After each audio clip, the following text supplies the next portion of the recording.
In a world where there are too many comic books to keep up with, one podcast has the stones to bring you all of your comic book needs. Week by week. Book by book. One epic show. You are now tuned in to Nerd Church Radio.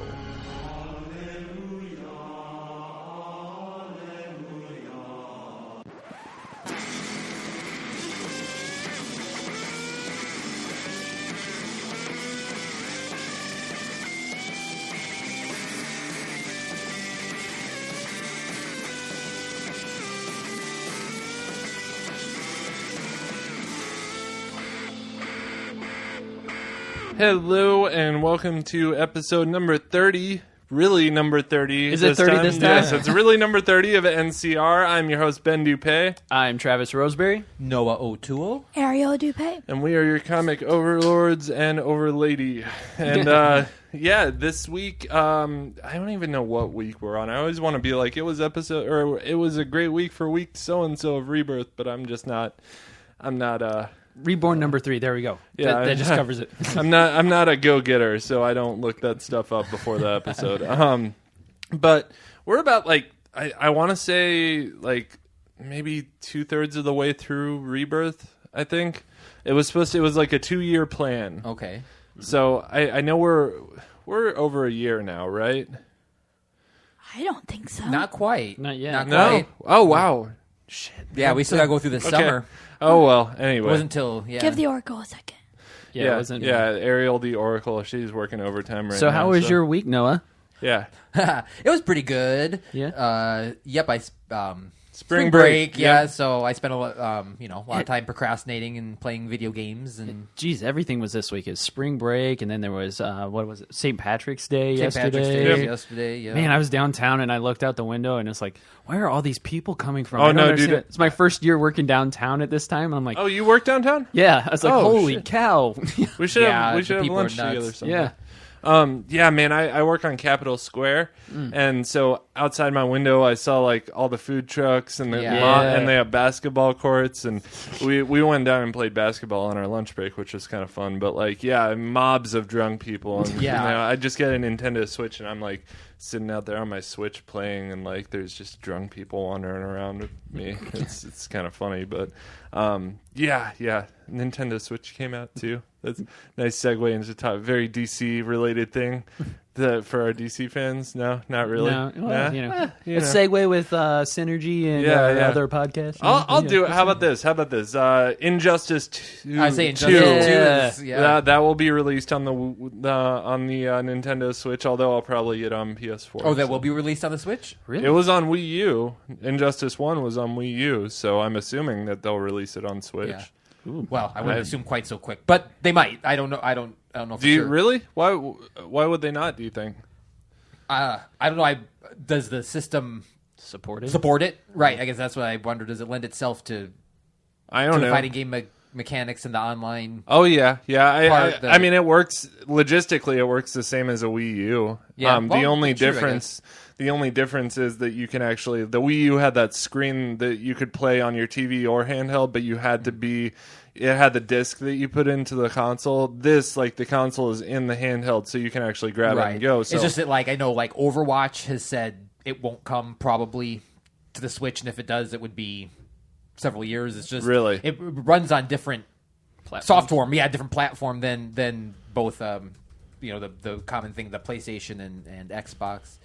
Huh. I'm looking now Yeah. because I'm interested. Injustice 2 might be coming to Nintendo Switch. Excellent. Might be. Excellent. So. That's better than definitely not. That's yeah, for sure. yeah, for sure. Although I honestly, man, having a PS4, So you have a PS4. I really wouldn't want to buy it because I have. You'll want to play with me and Mondo and exactly. everybody. Yeah, right. yeah. I'll We'll want all to have it slaughter on you PS4. guys when I get it. So, I'm trying to decide who to main, and I think of course I'm going to play Wonder Woman. But but there's wasn't so many, my favorite character in Injustice. I know there's so either. many characters. I definitely got to rule Poison Ivy. Yeah. I want to kick ass there with you go. Poison Yeah. Ivy. But they did show gameplay of Cheetah, and she was super fast and awesome. And they showed gameplay of Swamp Thing. Oh, this yeah. week. I saw See, the that. thing He about was an playable interesting characters is it has to be someone that has some sort of thing you can throw. Projectiles. Projectiles, yeah. So the Green Lantern was my favorite Sure. to play with because he his constructs and stuff. He could slam people and whatever. I don't know who did you play Injustice, Travis? Oh yeah, Who was your favorite? Well, my default's Superman, so I always go with him. Right, But yeah. my next one actually was Batman because of the different things you can throw, and then the grappling hook that you can go out of the screen and come back in. Right. And then I followed it up with Green Arrow because I liked The just arrows. all the different arrows and stuff. You could jump backwards and fire at their feet. And Yeah, the my thing fingers don't work as fast as young kids' fingers, so I know, didn't man. get to- I'd be playing online, and 8-year-olds would be beating the hell out of me and laughing at me. Yeah, it was funny because Batman was definitely one of my favorites too. And yeah, who did you default to? Or? My Aquaman.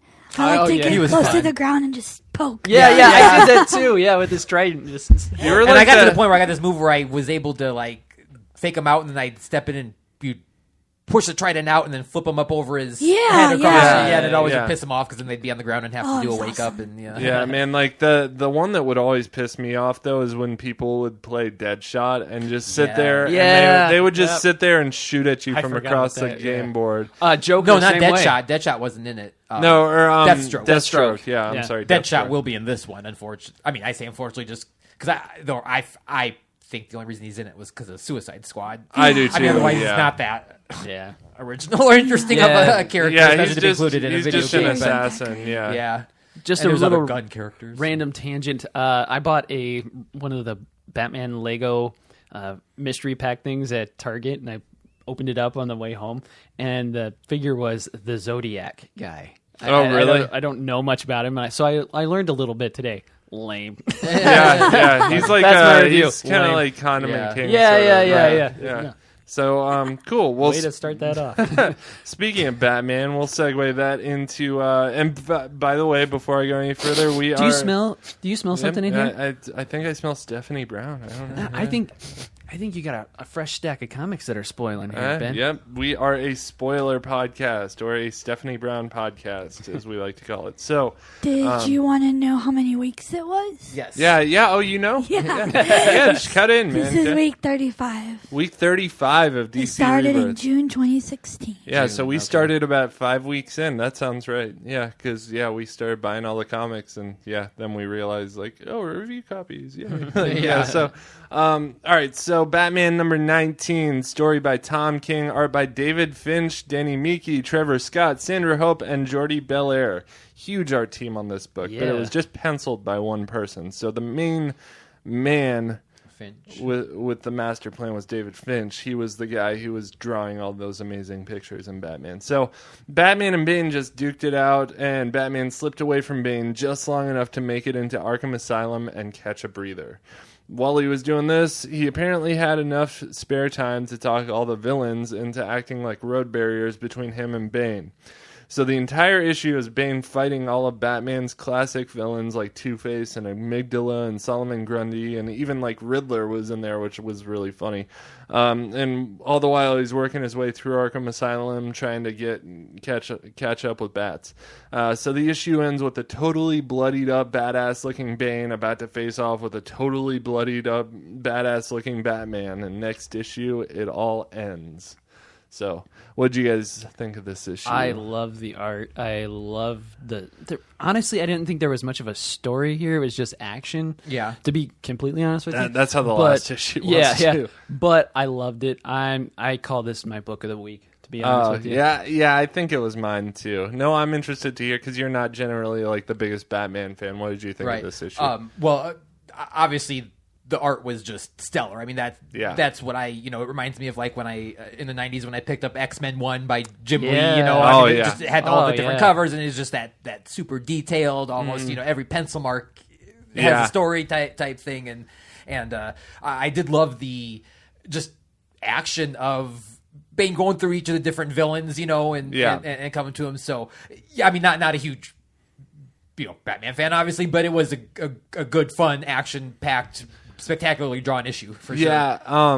The splash page at the end with the boss level, between Bane and Batman. Exactly, yeah. I love the way Bane looked and the way he was drawn, but for some reason, Batman just looks blocky to me. Yeah, and that's that. Foot snarl is kind of what throws me a little bit. You scroll back a couple pages, flip back, whatever. Yeah. Talking's hard. I'm on a podcast. But you actually see, Alfred and Bruce there in the jail cell. He looks fine. I don't see an issue. But whenever he dons the cape and cowl, something with the art to me just doesn't. The art team on this really likes the Frank Miller Batman. With the short, pointy ears, the blocky jaw. Gotcha. He just has that Frank Miller design, and that's always been my favorite design for Batman. I don't like the skinny ear with long pointy ears. I like the blocky short eared Batman. That sounds weird to me. I would think you as a horror freak would love that creepy. I don't know, man. Something about Frank Miller's design of those short. I don't like the ears when they're really long. I think they're dated. Yeah, they seem. Don't you think they get in the way? Yeah, they don't seem very tactical. Like he's trying to get through a small vent. Like get my head down here a little bit. There we go. Crap! Caught the cowl and pulled it out. Right, not very Batman. Oh my God, it's Bruce Wayne. No, you don't see nothing yet. Yeah. Good luck proving that. So what did you think of this one, Ariel? It could have been really, really boring because it was super repetitive, but Tom King did a really good job at making each bad guy's little fight really interesting in its own way. Like how Dr. Freeze was froze him. Oh, Mr. Freeze? Mr. Freeze, whatever. And then, how the Riddler was like, just go on by. You're good. Right. Yeah. I'm not Riddle me this. What am I going to do? Absolutely nothing. I'm the smart one. Yeah. I kind of want to know how Batman had the time to convince all these villains. Yeah, but I think that was a pre-planned because of thing. comic books thing, right? Yeah. Well, I think this was a pre-planned. He planned this. Maybe he sent Catwoman.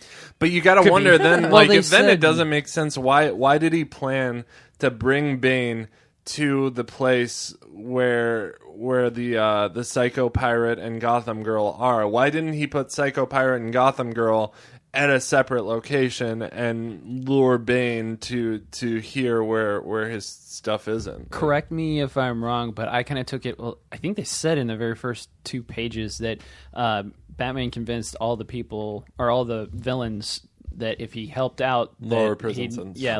Sure. So that's motive, I guess.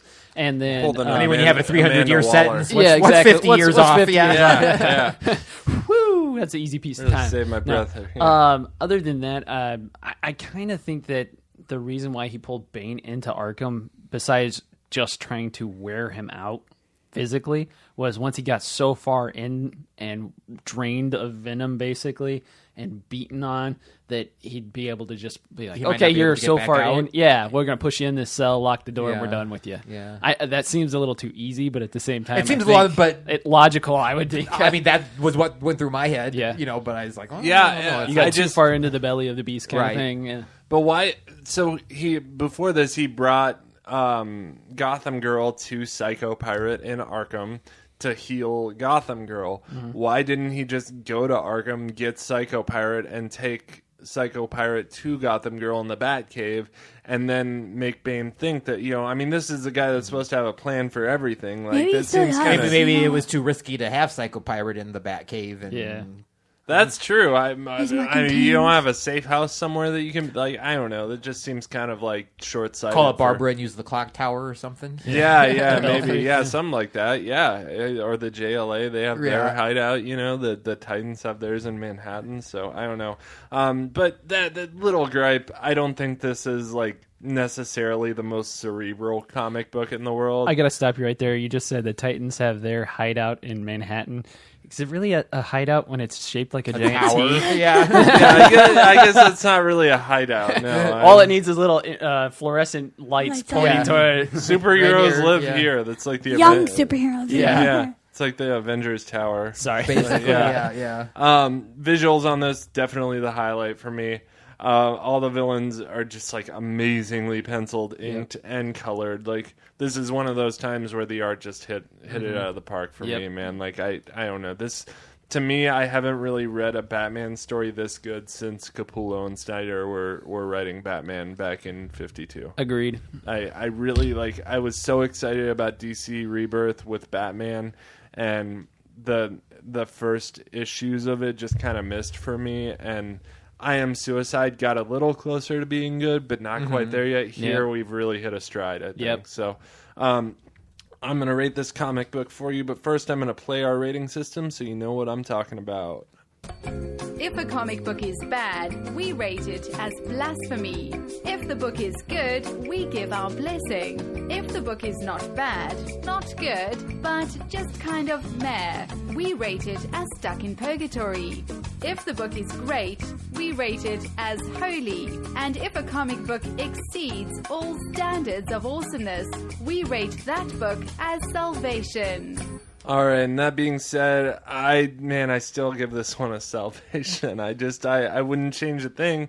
I was super pumped about reading it. The second it came in the review file, I waited till we podcasted last week to read it because I didn't want to talk about it without knowing something, but as soon as I had the chance, I read this one. So I'm just super excited to see how it turns out. What would you rate this one? Holy. I would have given it a holy. Yeah. Holy, yeah, not quite there for you yet. No. Travis, have you ever given anything a salvation? Nope, I told you I'm saving mine. Man, that's okay. All right, I got it. Just a lot of inappropriate jokes I was gonna make, but I'm just gonna hold off. Just gonna hold off on that one. All right, so that kind of eases into we talked Batman. Let's talk about Big Boy Blue, Superman. You want to talk about Superman? Yeah. Really, we're gonna start off with Superman? We started off with Batman. Yeah. Okay. Well, we'll start off with. Hi kids, it's me, Mr. Mixoplex. I just popped in from the fifth dimension, and I'm ready to play a game with you guys. Do you want to play? Sure. Yeah. Okay, here's the deal. I'm going to ask you at least 5 questions, and you have to get all of them right. If you get them right, I go back to the fifth dimension, and you go back to your podcast. If you get them wrong, I take it over for eternity. You ready? I think so. Here we go. First question. What is the name of Superman's home away from home in the Northern Hemisphere? That would be the Fortress of Solitude. Oh, that's correct. Okay, question number 2. It's a thinker.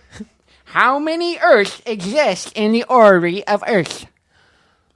Oh no. I'm gonna say infinite. I'm gonna say 52. What's your final answer? You guys gotta come to a conclusion. I just did that. I think it's 52. I think there's 52 were 52 is correct. Yes. Oh, I got so excited then. Always doing. I'm feeling very, very, very sad because it feels like I'm gonna have We're to go gonna back banish home. him. So, number 3. What's the name of Superman's Kryptonian uncle?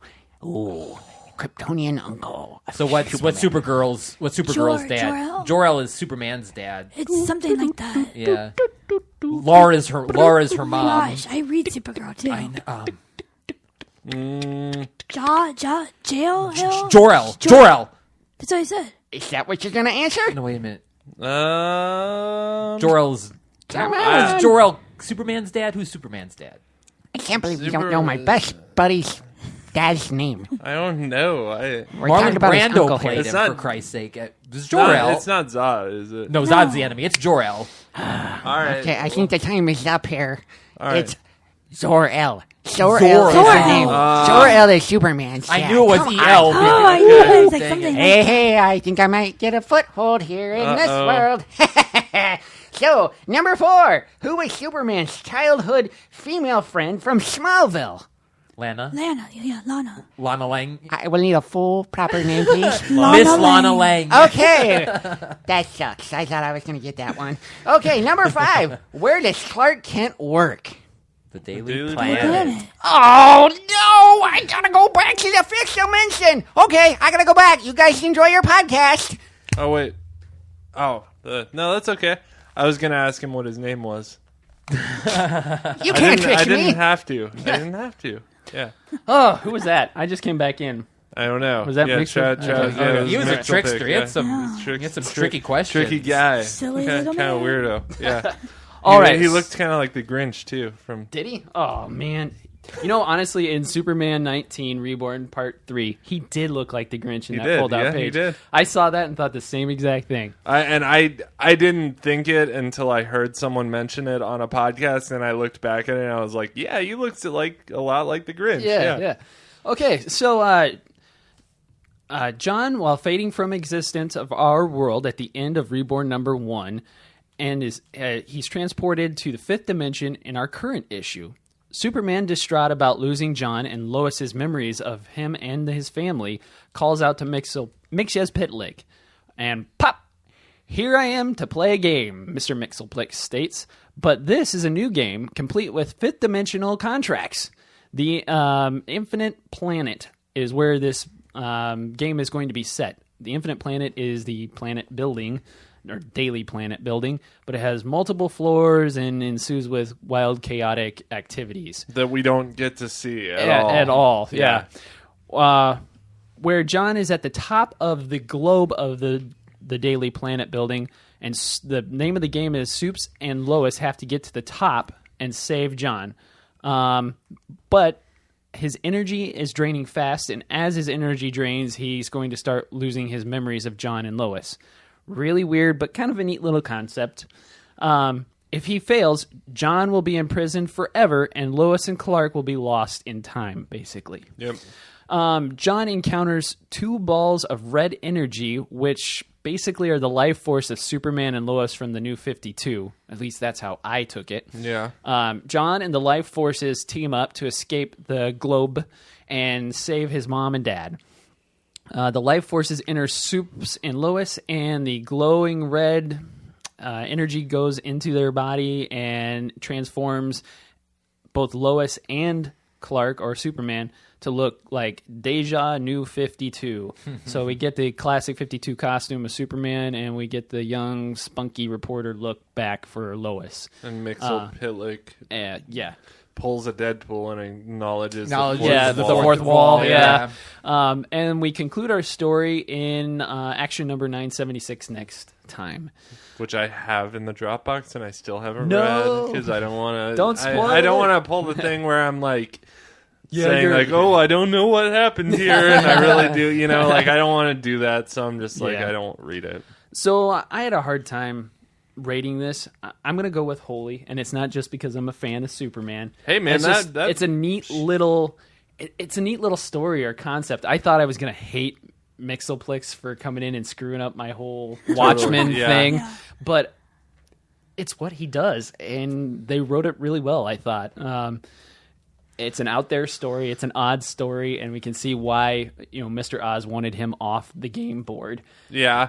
And one thing that really bothered me about this issue that I felt like the writing didn't hit on was like, I don't know, and I guess maybe they didn't have time to expand on it because they're trying to get on with the story. Yeah. But like, he made this big tower of like things that Clark has to fight through to get to the top of, and they don't show us any of them. Like he goes in the front and we see him come out the top, and it's like I would have liked an issue of like seeing him fight through all of these like challenges. Like it looks so cool. This big game board, scary face, shoots one whole issue of just him getting through that. But like they didn't. I think you're right though, Ben. I think they wanted to definitely just shoot through it and get through this storyline. The thing I got a kick out of in a funny way is the very first picture of Lois we see after the main splash page. She just looks like she needs to be in those big eye girl drawings. Anime, yeah. Or like back in the 60s when they just draw because they're the size of freaking dinner plates. And she's just got these giant eyes. I've said from the very beginning that I think the artist on this team draws him like a girl. They draw this very big eyed. John's got big eyes too, right? Yeah. Long lashes. Yeah. Oh, I'm sorry. Were you not? Oh, I apologize. I thought you were talking to John. Well, him too, but just that first one, Lois, where she's crying and she's she's like, "Who is John?" Her eyes just seem so big for her face, but maybe that's just. I go back and forth on the art on that. How do y'all feel about the art on this? It's good. It's consistent. Exactly. Yeah, but I agree with everything both of you said. It's a little ridiculous sometimes. I shouldn't say ridiculous.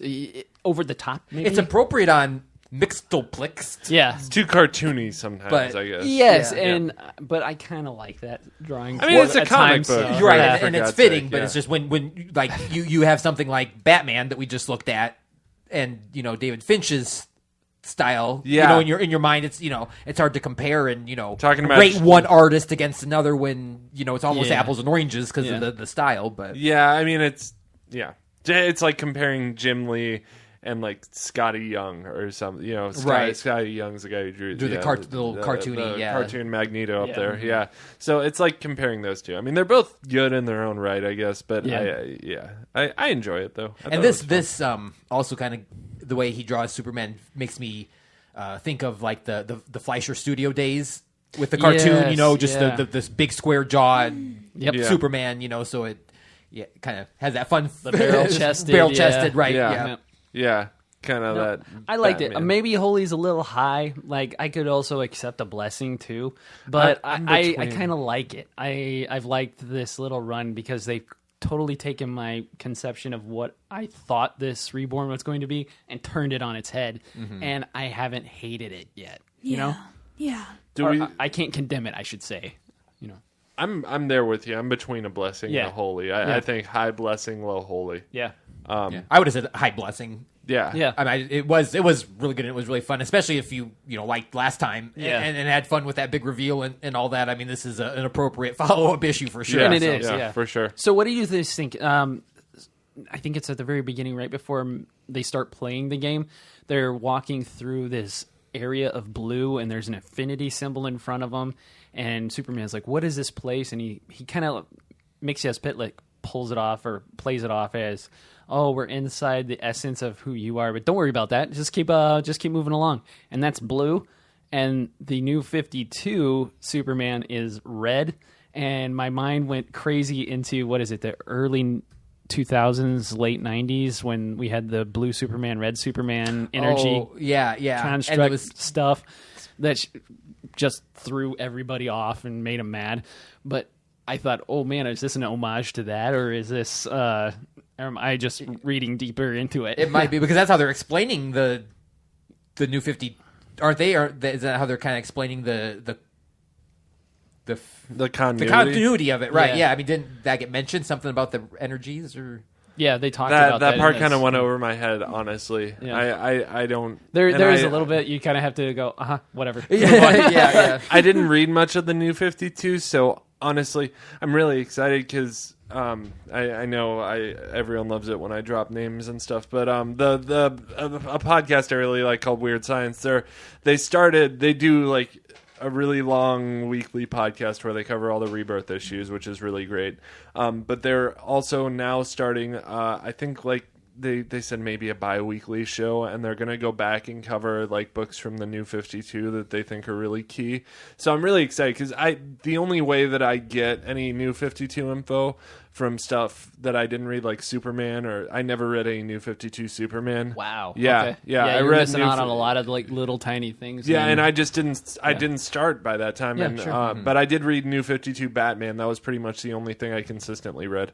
But the only way I get that is from you all and from listening to other people talk about it. So, I don't. The red energies and stuff, I don't know. That just totally goes over my head. Do we think the New 52 Superman is back though, or do we? Because No, I think it's just a temporary type thing. I hope like not, as soon as he man, 'cause gets I love out of this Superman. I love the dad Superman take myself, Yeah, and yeah. I hope it stays.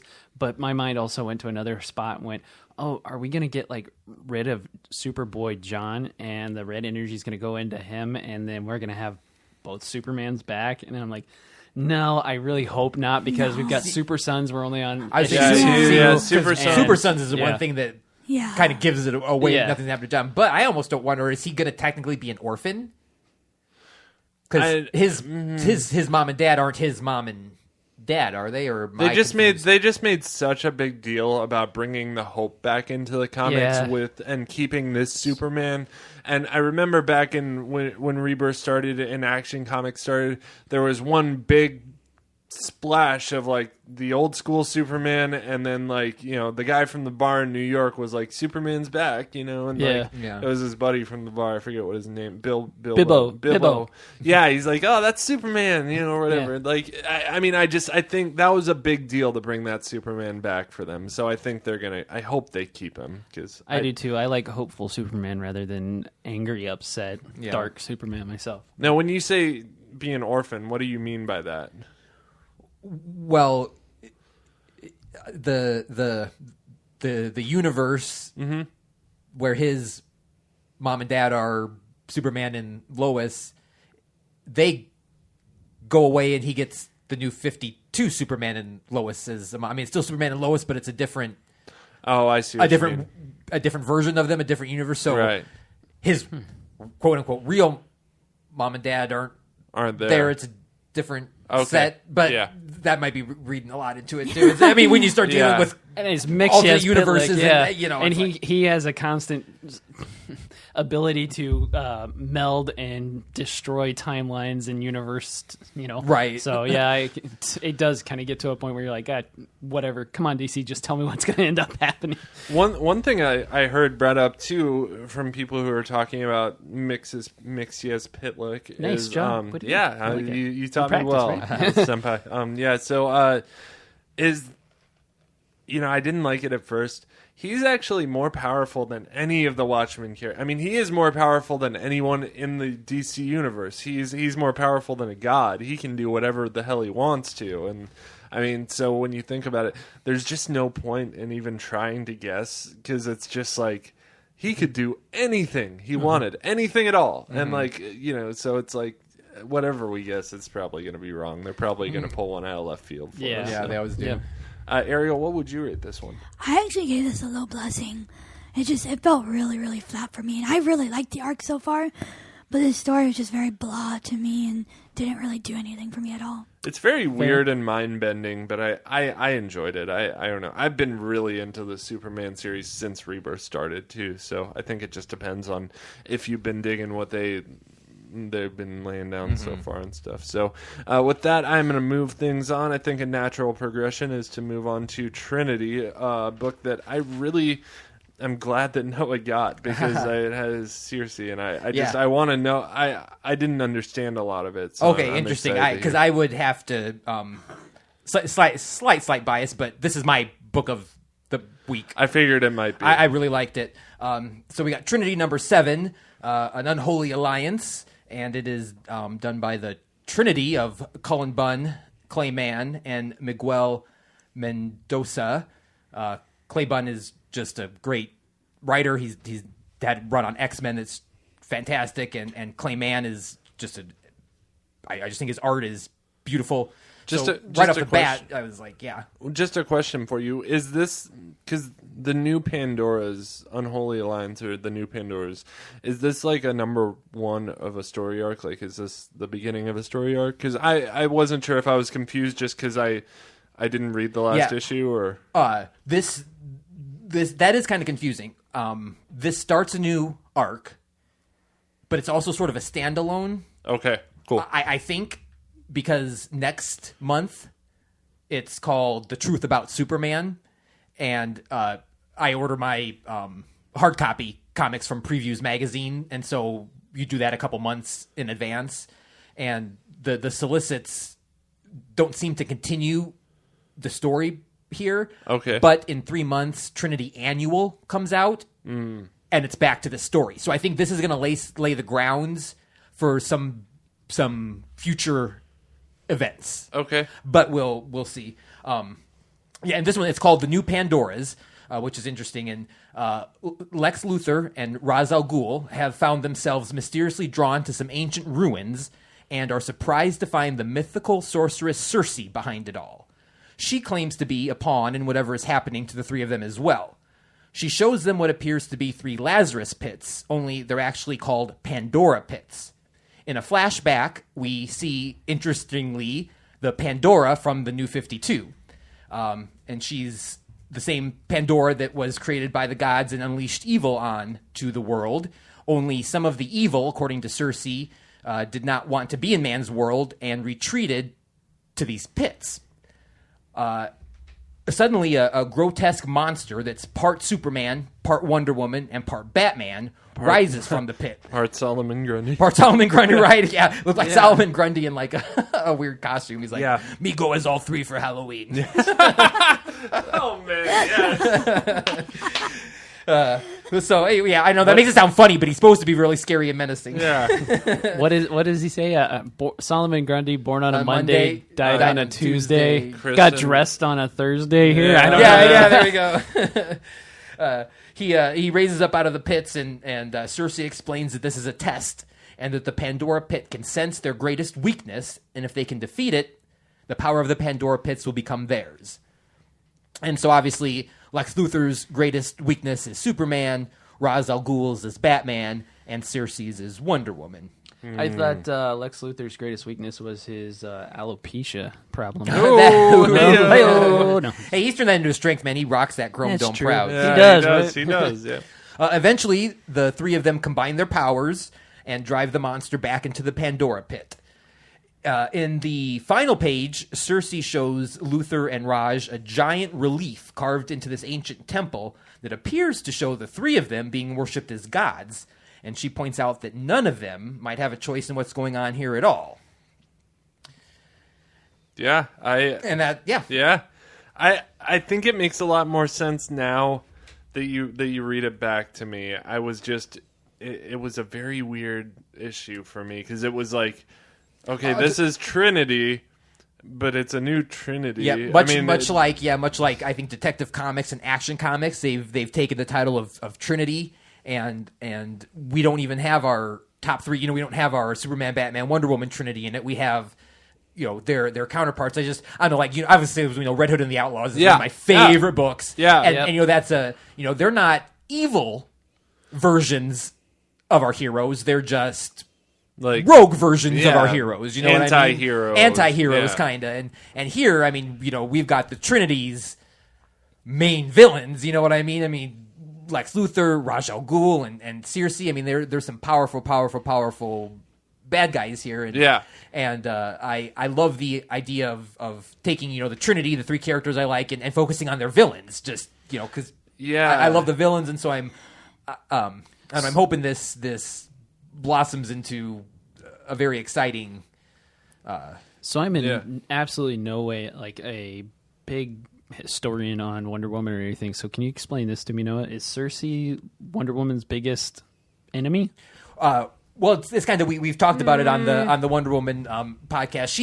She suffers from having, you know, like one iconic villain. Yeah. You know, you can pretty much narrow it down to Ares and Cheetah are usually about the top two. Yeah. But if there was the top three, it would be Ares, Cheetah, and Cersei, without a doubt. Because like same way with Superman, because you get Darkseid, which is his giant enemy, and then you got Lex Luthor as his most well known. Yeah. Darkseid, I kind of picture as like the main enemy of the Justice League or something like that, and Lex is very. I guess, but they do because look at Batman. I mean, you do think the Joker as his, but Ra's al Ghul is also a very iconic and powerful. Mm-hmm. Even, you know, because his mental. You know, he's as smart and as lethal as Batman. You know, where Joker's got, you know, a couple screws loose, and you know he's crazy, but a couple, more than a couple. But yes, and Cersei is the same. You know, Cersei from the Iliad and the Odyssey from Homer, and she is just a powerful sorceress and turns people into animals. And the thing I like the most about this, it reminded me of like. One of the earlier issues of like Justice League in the early 2000s when it came out, and like Superman, Batman, and Wonder Woman started forming the team, and you got to see their dialogue. I mean, each one had their own font and had their own color. Mm-hmm. You know what I mean when they were speaking, and it's like that for here. You know, you have Ra's al Ghul has his own, and Cersei and all them. And when I read the comic, it blessed. I mean, like this is just I love it when comics do this to me. I could hear their voices. Yeah. And when Lex Luthor talked, I heard Clancy Brown, who played the voice of Lex Luthor in, you know, all the big animated Justice League movies. And he's just the voice you always hear. Yeah. And with Ra's al Ghul, I always picture like Jafar, you know, from Liam Neeson. Like I kind of do too. Yeah. But Jafar just he's like this evil Middle Eastern sorcerer, you know, that's just bent on being evil, and that's kind of I think just with this snaky talk, to him. Yep. And then when Cersei's on, I hear Betty Davis. Hello there, boys. I'm Cersei. And just this showcasey. Yeah. I can see that. And so it just spoke to me, and Cersei's one of my favorite villains. So I was just excited for this book, and I'm kind of disappointed that it doesn't look like it's going to directly continue into the next issue of Trinity. But the previews for the Trinity annual talked about you don't want to turn your back on Ra's al Ghul and Cersei, as Lex Luthor is finding out. And so I think we'll have some fallout, and seeds are planted. It'll be very interesting. But. So I don't only just read the main books. I also read Supergirl, Superwoman, and New Superman. Mm-hmm. And I have just been waiting for that moment for Lex to be evil again. Right. Just so I can be like, I knew it. Right. Yeah. You can't fake me out. Yeah. Well, and he's not totally evil, but you're just waiting for a moment for him to make a bad decision. So when I read this, I was like, here it comes. It kind of, I mean, if there is this, prophecy or something in effect from that, they're going to be compelled to be like a trinity of themselves. Well, this isn't the first time we've heard about him being a guy. I mean, I remember in Action Comics there was those futuristic police guys or whatever. Right. The Godslayer. Yeah, and they predicted that Lex Luthor would be the next apocalypse. Yeah. So, I mean... There were a couple of things. Dark Side. Yeah. Ruler, God territory. Of Apocalypse. Yeah. Well, I was thinking Marvel. Like I said, Clay Mann is just a great artist. He drew Poison Ivy's miniseries last year, and I just think he's got a very unique and beautiful style. I'm surprised he's not a sculptor. Yeah. There's something interesting I note. Clay Mann. Yeah. Sorry. Did you find interesting? I was kind of surprised. It's too bad Josh isn't here because I was shocked to see Pandora show up again in the book. Yeah, I was too. I read the New 52 Justice League. Right. I remember her. I don't remember what happened to her. You didn't read Pandora War. She had her own mini-series then too. Okay. But essentially, I mean, what happened was Dr. Manhattan vaporized her. She's dead. What? I mean, she's poof. Dr. Manhattan. Oh yeah, he did. Yep, he did. Yep, he did. There was a scene. She was in an alley or something. Yeah, and it was just a throwaway. Someone vaporized her. You didn't find that wasn't Dr. Manhattan, was it? That was one. Everybody thinks so. Oh, okay. It was either Dr. Manhattan or Mr. Oz. Well, sure, replicating his but power. That's how. Well, replicating his power. Okay, sure. Yeah, but that's it definitely how Dr. And that was in her miniseries. No, was that? She didn't die at the end of her miniseries. That was in the Pandora Wars or in Justice League that she died, wasn't it? Or was it in the Rebirth special? Yeah, it was in Rebirth, I think. Oh, okay. Yeah, because it was not long ago. Yeah. I mean, but I just thought that was very interesting that they kept that part of the continuity since they were kind of so quick to throw her away a little bit. I think. I agree. But I also thought that it's interesting because the Cersei is the Cersei from the New 52 that was introduced in the Superman Wonder Woman series. So that was kind of interesting, and it shows Cersei fighting Wonder Woman, and she's in her New 52 outfit. So that's kind of interesting. Yep. Exactly. I also love that I can just imagine these creatures coming out of the pits, looking around me like, "Nah, I'm good." Yeah, you're right. Yeah. I want to see that. Nah, I'm good. All right, so we're a little bit over on time here, so I will pass things off to Ariel. Ariel, why don't you talk Super Sons? Yeah. By Peter J. Tomasi, who is becoming very close to my favorite writers of the Rebirth series. He's awesome. Artists are George Jimenez and Alejandro Sanchez. Alejandro. Oh, wow. Alejandro. Patrick Gleason isn't on this one, huh? Yeah, it's a little sad, but... Where is Patrick Gleason? Because he was drawn on Superman. Oh, yeah, he's on Superman this week. Yeah. There you go. Okay. So, we see that redhead kid kill his whole family, except for the little sister who got away. And it does look like a movie set, so... Freaking redheads, man. They're crazy. Yeah. Hey! Cray. What? My son's redhead. Oh, no. Is he? Really? Does he have enough hair to tell? Yeah. Sorry, man. It's okay. We'll shave his head. Just kidding. So where we last left off, the boys had just gotten caught by Lex while trying to break into the building. Damian, being the jerk he is, cuts John's rope so John falls. And remember, he can't fly. So Lex has to run down and save him. He knew Lex was going to save him. Whatever. He's such a little fool. Anyways. I know. I love it. It gives Robin time to hack into the computer. And they realize this kid is named Reggie, and they investigate him. And it turns out that he was infected with the Amazo virus. Amazo virus, yes. And it was created by Luther. Mm-hmm. So they further investigate it and find this empty warehouse where they find the studio and all the dead people. John kind of has a meltdown and is like, I'm going to go get my dad, which I thought was really cute. But instead he finds a little girl hiding away, and then Robin's still investigating the scene, and little do they know their daddies are watching. Each other's dads are watching each other. This is my book of the week. Superman's eyes are glowing red at Robin. I'm like, man, dude, you're about to kill a little kid, dude. That's not very Superman. Well, he knows what he did. He cut his rope. He just about killed his... John wouldn't have died, even if he did crash down. He's still half Kryptonian. He would have lived. Yeah, this is probably one of my books of the week. It's between this and Batman. What did you think of it, other than it was great? I love the relationship between Damian and John. It's such a great juxtaposition, since they're so dynamic in their own ways, but they reflect off each other really well too. Mm-hmm. And John's so sweet. He's always like, my daddy, and don't do that. Yeah. There is one panel where Lex and Superboy are in the rain, and I was really confused for a minute because it looked like his face was melting, not raining. It was probably just the rain. It's supposed to be the rain dripping off of it. It really probably bothered me. I stared at it for a really long time. Looked like he had a face of wax. Yeah. I really liked, because one of the things we always talk about is how, when you're a superhero and you have teams, why don't you just call the team all the time?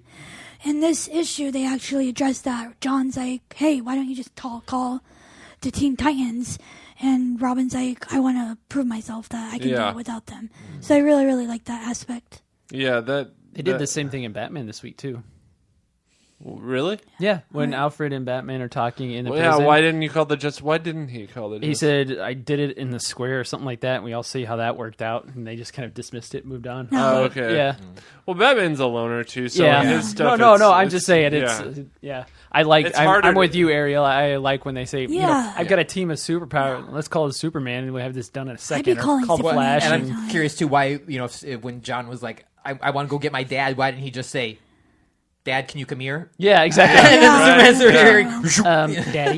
Yeah. He could just whisper it. Yeah. What if Batman was like, I'm your daddy now? Yeah. Whoa. I like that. That is rough.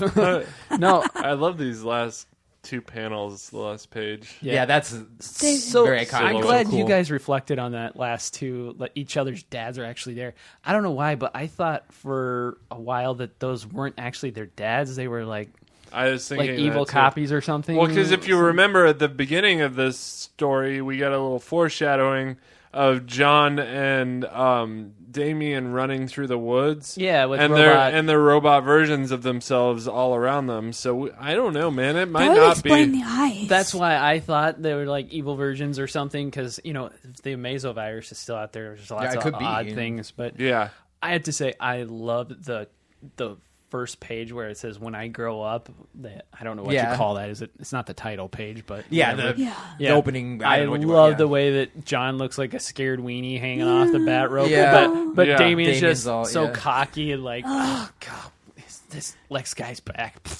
Yeah, I love to hate Damian. This is going to totally date me, but he reminds me of how I used to feel about Spencer Pratt when I watched The Hills.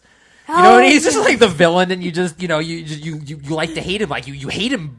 But you don't want him to go away or anything because it's you want to keep reading about it or still watching him or whatever. He's entertaining, exactly. I love Damian, but I hate him. He's such a little dick. It's so much fun. It's great, man. I love to hate that guy. So, what did you rate this one? I give it a salvation. Whoa! Wow. Yeah, I don't give it I give it a holy for me. Agreed. It didn't hit that salvation mark for me. I wasn't sure how I was going to feel about Super Sons after the first one. I was kind of on the ropes, but this one I thought tied in really well, and I agree with Ben. I'm going to stick with the holy, but it's fastly becoming one of my favorite top comics. Yeah, definitely. It's one of the first ones I read when I pull. Yeah, so cool. You said holy as well, Noah, right? Yeah, definitely. Yeah. Cool. So we have an unconventional break this week. We recorded a focus episode on Batwoman #1. It was #1, right? Yep. Yeah. So instead, since we recorded them both on the same day, we're just gonna play that during the break. It's about 40 minutes. And we just talk about Batwoman #1. So if you want to hear about that, go ahead and listen now. And if you don't want, you can just fast forward through it. But you should, because it's a really interesting topic. So I'm going to send you off to that. All right. Hello, and welcome to your In Focus episode of NCR. I'm Ben Dupé. I'm Noah O'Toole. Ariel Dupé. And we are your DC comic book overlords and ladies today. Or lady. So today we're going to talk a little bit about an issue that I felt deserved a focus episode because it was a #1, Batwoman #1. And I don't know, man, it's just a good episode or a good issue because I've never really looked at Batwoman before, and thought twice about her. Right. And this issue made me think twice about her because, the creative team on it was awesome. James Tynion is one of the writers. Marguerite Bennett's the other one. But I know James Tynion, actually, is how it's pronounced. James Tynion. He's a very good writer. I'm a big fan of Marguerite Bennett. Anytime there's a female writer or artist, I take special interest, of course. And she's definitely good. She wrote Catwoman for a while. Oh, okay. Anything in Rebirth? I'm sure, but I'd have to look. I was gonna say that name sounds familiar from and I want to say back when there was that big popularity with Joker's daughter during New 52 and all that stuff. She maybe wrote a one shot on that with the lenticular cover, and for some reason it was just hard to get, and people were buying it for $40 on eBay, and I ordered it well in advance, and the guy at the store was like, I'll split it with you if you want to sell it on eBay and whatever. And I was like, no, that's okay. I just want it for my collection, And that's cool. Are lenticular covers normally like that? I mean, not always, but just every once in a while a book comes along that's hot just at the moment for no reason. And in a couple months it will just be back to being worth the paper it's printed on, if even that. Really? So, okay. I was just wondering because I know we got the lenticular covers coming up in April. Right. I'm curious buttons, to and sometimes things get under ordered, and then it just causes. Yeah, I'm definitely gonna have to pull them in my pull file or whatever. But yeah, Batwoman #1 by Marguerite Bennett and James Tynion. I think the fifth IV is that the fourth. James Tynion the fourth. Steve Epting is the artist on this one. And yeah, man, the artwork was fantastic. Ariel wrote kind of a recap for it. You want to recap it for us? Yeah. We can sort of go. So Batwoman is tracing down a new bioweapon, which can make normal people into huge giant monsters. Well, actually, it's I caught this on the second read, but it's left over from Night of the Monster Men. Oh, it's that same serum? The Night of the Monster Men serum. Cool. Yeah, which I didn't catch that on the first time. But so she's traced it back to, do you know how to say it? It's Koreana? Oh, where nope. Is that how you say it? That's how, sure, yep. Okay. That works for me. Are you talking about the place? The place, yeah. Kappa Likarsi. No, it's Koreana or something. I'm looking at the page. Well, there's the first one when they're in the marketplace is... Yeah, that's a different place. Oh, you're talking about a different place. Okay, sorry. So, back when Kate was pushed out of the military, she took refuge on this island, and we get a little glimpse of that. And she got some really strong bonds with the people there, but she also made enemies. So she's on her way back, and as she gets there, there's already trouble brewing. Cool. Yeah, I mean, that's kind of just a short recap of it. I don't know, the first part of it, when she's chasing down this guy who's about to inject himself with Monster Men serum, I really dug the art on that. I just, the monster looked cool, man. It reminded me of like Swamp Thing or something. Yeah, so. I love the thing that excited me most about this series was that it was going to be a continuation, a little spin-off of Night of the Monster Men. Yeah. Which I don't know, there's something about monsters that are just fun to read, you know, and it kind of harkens back to some of the original comic books when they were about monsters and things, and so it's just it was a lot of fun, and you're right, the art really just captures like Batwoman's just known for having stellar art. I mean, I think they purposely put just the best artists they have. J.H. Williams III was the one who did it back before the New 52 and stuff, you know, and it was just one of the most beautiful books. Wow, out there. And, that's cool. I didn't know that historically. So she's had her own title then in the past too. Yeah, she was. Well, she's got a crazy history actually. Batwoman was originally introduced, you know, way back in the 40s. Or wait a minute, let's see. She would have been the 50s, 1956. She joined in Detective Comics number 233. Specifically, what's ironic about this is she specifically was added to the cast in response to 1954's Seduction of the Innocent, which you may have heard on like us talk about in some of the history of comics things we were doing. That's when they added the little box. The Comic Code Authority came out of that, but that's where Dr. Frederick Wortham insisted that the comic books were ruining youth. That Batman and Robin were homosexuals. That was his big thing. Okay. Same with Wonder Woman.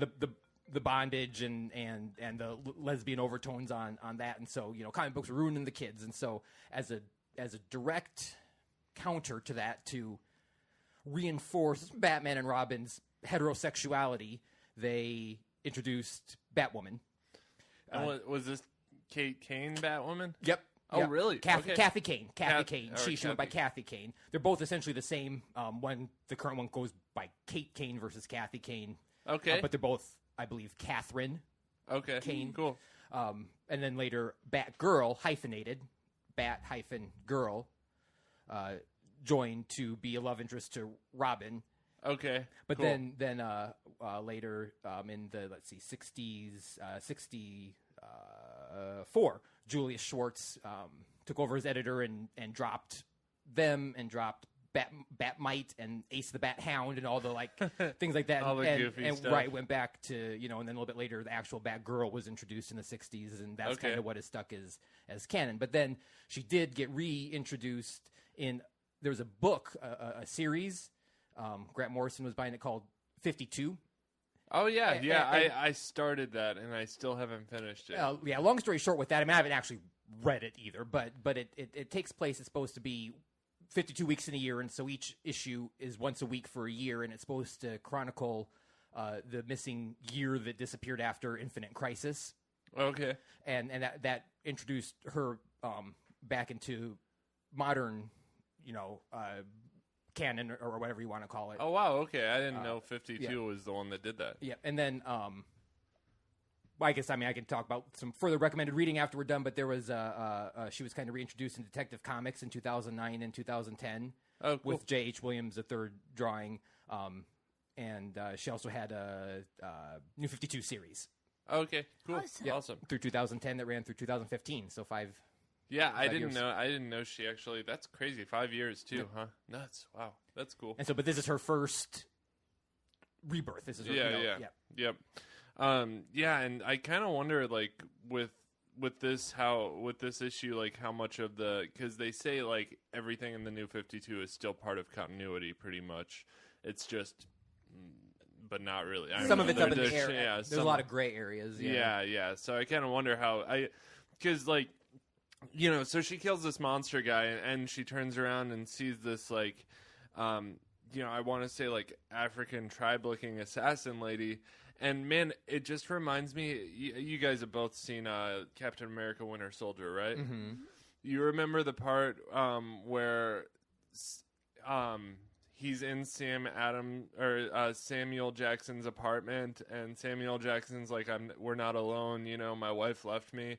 And Bucky Barnes shows up, and Cap sees him for the first time and chases after him. Right, and, like, right. Cap, like it's just this epic, like this epic chase scene or whatever. Like she turns around and sees this tribe person, and then there's this really well storyboarded like chase that just lasts a page that shows her chasing after her or whatever. My favorite part was kind of I mean, what you're talking about, what instigated it when she's like got this guy. And then all of a sudden, this knife goes chunk in his forehead. And she looks up, and that assassin lady like knifed him from 100 yards across the room, and then they start chasing after each other. That's what reminded me of like when Nick Fury got killed or shot by Bucky Barnes through the wall. And like same thing with this lady. She just killed someone and then they chase. So then the one sort of hokier part I really didn't like about this book, or that really bothered me, was like the shape of the computer screen. I wrote that. Come on, I agree. Like, that was so unfunctional. It's the most impractical. Way too over the top. And I don't know. It's almost like funny enough that it's like good though. It's almost bad enough for the listeners. Good. It's the shape of her bat symbol, which first you say, a bat symbol. It's of course, but no, I mean like it's got some sharp angles, and there's just why would you need that in the two corners of your monitor? You can't even see anything as a full picture on the computer. No, do you ever watch The Office? No, I mean I know it, but I like. Well, like in The Office is about this paper company called Dunder Mifflin, right? Mm-hmm. And like they get bought out by a company called Saber printing company, right? So Saber starts this new like tablet, except it's shaped like a triangle, and they call it the pyramid or whatever. And it's like wildly unsuccessful. I'm sure, this reminds me of that. It's just like this is I'll bet this is a Saber monitor. So anyway, it's that was just a little part that bothered me. I like the fact that stylized. We have Alfred Pennyworth. Is it his daughter? What's her name? I wrote it down. I can't remember her name right now. Julia Pennyworth. So what's the deal with that? Like, I guess because she's clearly a different ethnicity from Alfie. So. And I don't know. I don't know how. We might have to research that, but okay. I know. But she's and I'm pretty sure she's another queer character. She's a lesbian in it. Well, they're a couple, aren't they? Because I kind of got that vibe. I kind of did. The way they bickered was like an old married couple. Right. Yeah, I can see that. I don't know. I wasn't sure, but it's kind of because there's also, like, that was one of the things I liked about it is that they made her love interest from like her days as a traveler central to her story. I mean, if you had a male adventurer that was reminiscing about his pastimes, drinking and traveling the country, there'd of course be, flings with women and stuff. He'd be and you get the same thing with, but that's part of the I love about the irony about Batwoman today is that she was created to reinforce Batman's heterosexuality and is like now the biggest LGBT character out there. That's awesome. Yeah. Well, and you think about it, too, like, I don't know, Bruce and Alfred kind of bicker like a married couple sometimes, too. So, like, I don't know. Like, I couldn't tell if they were a couple or not, or if that was just that, like, Bruce and Alfred relationship where they I always thought it, like, father-son, like... I don't know, yeah, but they bicker back and forth a lot, and I guess, like... it's kind of funny because this girl's a smartass and Alfred's a huge smartass. Yeah, it's that same dynamic sort of, and I think they're kind of adopting that and like almost like a Batman for people who just kind of don't like Batman and like just the stereotypical like macho sort of brute guy superhero, but still want the cool aspects of Batman or whatever. So I don't know. The more I learn about her, the more I actually like her. She has kind of an angle on Batman, I guess, at times. So I like though in her thing, and when they show with the computer, I like that. I don't know why I do, but I like that her hair's not real. Yeah, that she wears her wig. She has a really short, buzzed.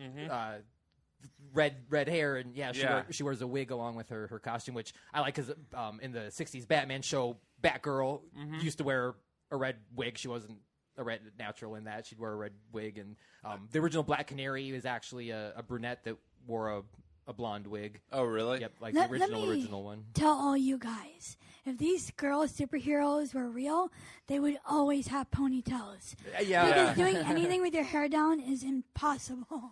Yeah, it is pretty unrealistic. You know, it's not very, and like talking about impracticality as far as that, like she goes, like, I don't know, man, like the shape of her mask is one thing that's always kind of bugged me just because it goes so high up, but I don't know.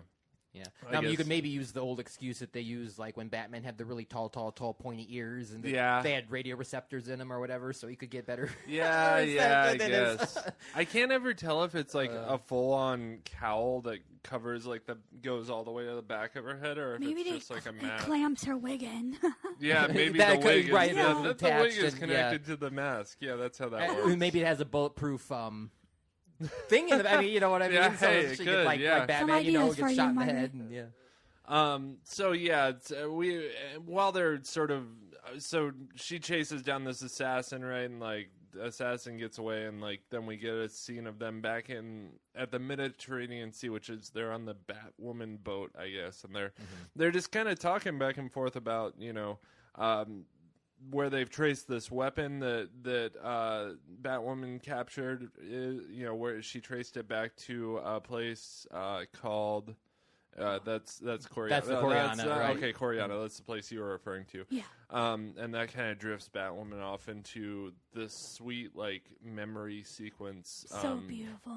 Yeah, just this. Except that she almost dies. Well, yeah. Her dying is beautiful. It's she hits her head on a rock while she's swimming and kind of. Yeah, is that what happened? Because I guess, thought so, I guess. Yeah, I guess you're right. Yeah, that is what happened. I was so distracted by the arts. Yeah, she could have been pushed or thrown off the cliff. I mean, I don't know, but you just see her kind of splashing into the water and then hitting her head. So, well, when she's talking to that man, it kind of sounds like she was ready to die. That like right. Yeah, I wondered if maybe because her thing was because she got kicked out of West Point or whatever for being gay. And so then she went on a year's drinking binge around the world, literally. And so, you know, I kind of have a feeling this is when she was at one of her lowest, and she could have just, you know, been hammered and, you know, fell off the thing. You know, who knows what, but I think whatever it is, her drinking was probably behind what got her into the situation that made her fall into the water and hit her head and then get saved by this... Sophia girl, yeah. I love that name. Yeah, and Sophia, and that's the assassin. The assassin, right. Yeah. So, yeah, I mean, So when she sees her, she instantly gets drawn back to, this... Yeah, so that's kind of crazy or whatever to have that blast. And it was cool because, her flashback is all in black and white, except her hair is still bright red, yeah. I was going to mention that's, like, it reminded me of Sin City. Sin City, you bet, yeah. Yeah, very, very Sin City, or even like 300, you know? Yeah. Ish, where it's like very pale colors except for like some highlights, you know? That's like, and I like that. Yeah, I don't really... There was one part I had a problem with where like I couldn't tell what happened. I can't tell on that page where it says "Then the Lost Year" if she's falling off a cliff or if she's, you know, or if she's floating in water or what. I mean, it's just a weird looking panel. That might be the point though, like that may be setting up for future, you know, like a future issue, like what's happening. But I mean, it doesn't really matter. Right. I think the point is too that that part is pretty irrelevant. You know, it's the point is that she was at this island. She got injured somehow. She was taken in by this guy, and then you know, I guess. Oh, and she was rescued by the Corey, or what's her name? Sophia. Yeah, Sophia, and Sophia took her to this guy who cared for her or whatever, and they have this talk. Yep, Raphael. And then I was listening. So let me ask you about this. I was listening to a podcast talk about sort of being irritated with the fact that Batwoman was out in her outfit during the day. Is she known for not being out during the day in her costume? Boy, that would surprise me. I mean, I don't... you know, the whole Bat crime-fighting family is known for working at night because most crime happens at night, but I don't think it's written in any of the Bat rule books that they're not allowed to go out during the day. I mean, they're not vampires, Batman's been out during the day, right?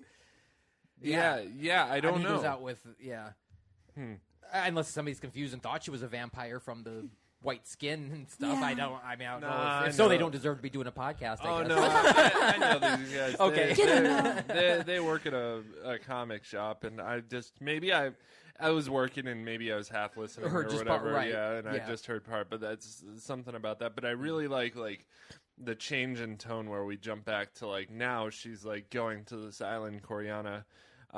Which is 80 miles off the coast of Malta, wherever that is. But I'm assuming somewhere in the southern region of South America. I don't know. So, but yeah, she's going there, and the last sort of sequence is her like on a boat, showing up at this dock, and and greeting Raphael, yeah. Yep, and he's like, you came back. Why did you come back? And he's got blood pouring. I say he He's looks got like stabbed in the back. his voice is all shaky, and he's got a knife in his back. It looks like the same knife that Killed the monster, dude. Yeah.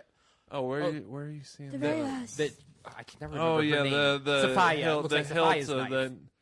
of a little bit, yeah. No, Well, look at the hilt, don't you? Yeah, I kind of thought so. no, because hold on. We have to. Here, there's the hilt there. Oh, See that? yeah. I mean, they're similar in that they're both They're small both, daggers, They're both but silver. they aren't identical. They are not identical. True. I mean, we could go back and forth. You sort of assume, but sort why of- would she kill? That's him? what I was thinking. Yeah. Is like Sophia and Raphael. I thought they were probably friends or something because Sophia rescued Batwoman and then took Right. her to Raphael. But that also kind of sets up the cliffhanger for the next issue. Was it Sophia? Did she kill him? Why would she kill him if it was her? Yeah. If it wasn't her, who was it? So Yeah, that last splash page is sweet too. It's drawn really I think well. he's dying in her arms. I don't know if we'll get the answer from him. No, yeah, we probably won't get like I think this is his final scene. a direct answer, but I don't know. I mean, it would be revealed in that, but I don't think next issue is going to pick up with him saying Sophia did that. Before he dies or whatever. I think he's gone. Yeah, I hope not. That would be awful if they did that. So what's the deal with her white skin? Like, is she just naturally very pale, or does she wear like white makeup, or is there no? Because if you jump back to, She's not as pale. yeah, if she you definitely jump, wears white. She wears makeup. Okay, cool. But she is also very pale. But just she's not as white this as pale. Yeah, because here she's drawn like a vampire. I mean, like straight up super pale. white. Yeah. Yeah. So, is this a weekly or a bi-weekly or a monthly title? I wonder. I'll bet it's monthly. I think it's monthly. Yeah, I would think so. But another thing too, I was thinking to be sure to tell the listeners is that this also is directly, and you could probably still find these in your local comic book store, off of the Batwoman Begins arc of Detective Comics 948 and 949 that was just out a month or two ago. Okay. I know we reviewed it on Nerd Church Radio, so yeah. So you're saying this is directly. Yeah, that was called Batwoman Begins, and so it was a prequel, okay. and it talked about actually her getting kicked out of West Point, and some really interesting backstory. Now you can of course read this on its own, but if you're interested in this, is you like Batwoman and stuff. Well, and Batwoman is a big part of the Belfry team too. So, right. which is that for listeners who don't listen or who don't read Detective Comics, the Belfry team is kind of like, Detective Comics now isn't really Detective Comics. It's the Bat family. Well, it's the Belfry team. It's like the Outsiders or these like odds and ends. Half hero, half criminal anti-heroes that Batman's just taken in and turned into a team and whatever. But Batwoman is kind of like the I don't know, drill sergeant, general, second in charge, second in charge to Batman, and so that spawns this story, and Batwoman Begins or whatever that was that first issue, and that was a really good issue. Yep. I thought it was pretty cool because it had to do with. They were like tracking down monster men. There was some monster men talk in that issue too, as well, I believe. Yeah, well, it's directly because the Night of the Monster Men directly led. That was like 943 through 947. I want to say I had some written down, and then Batwoman Begins was 948 through 949. So they all kind of tie in flow together. into each other, which is cool because I mean, like I said, I like the Monster Men tie-ins. So how did you feel about Night of the Monster Men? Well, I wish they would have done more, and I wish it would have been better. But as far as the concept goes, I loved it. I love the concept, right? But I don't know. I was so on board for the first couple issues, and then I was like, I was kind of off at the end because like they gave us tons of cool monsters, which like of course like I want that, but they didn't tell us very much about like Hugo Strange and why he did this basically. And, it ended with, like, Hugo Strange dressing up as Batman and the two of them facing off or whatever. Yeah. And Batman had to fight him without hitting him, remember? Like, like that was kind of weird. I don't know. It was just, like, this really weird ending. So, yeah. But I like the way they've taken that sort of cool concept and brought it into a new story with a new creative team. Right. Because that leads to more opportunities with like storytelling and stuff. Maybe tell a better story. Man, I love the way this monster is drawn. Though he reminds me of like Creature of the Black Lagoon or something. Right. Some really crappy B-rate horror movie. Yeah. So, what do you guys think on rating on this one? What would you all rate this? I would give it a holy. Okay. I think the story and the art are both exceptional. Yeah. How about you, Ariel? I definitely give it a holy. I really like that having all these members of the Bat family is giving us a more expansive geography than just Gotham City. Mm-hmm. Yeah, I agree. Yeah, definitely. Yeah, it's nice to see a story outside of the grimy Gotham. That scene where she's on the boat going to Coriana or whatever it is, and it looks like she's. You almost could have lifted it from a photography of southern Greece or something, when you're on the Mediterranean. Well, it just looked so beautiful. I was like, wow. It's the same as when you get like the Mascara in a Wonder Woman book. That really bright blue skies, nice day out, like that. That's a nice tonal shift in a Batman book for sure. Because you get. I love the dark and gritty nature of those books, but it does like you got to break it up. There's a little so bit. many alleyways and buildings you can look at. Before it's like I need some fresh sky. Yeah, exactly. Yeah, so. I give this one a solid holy, man. I think this was a great read. It's definitely a good number one.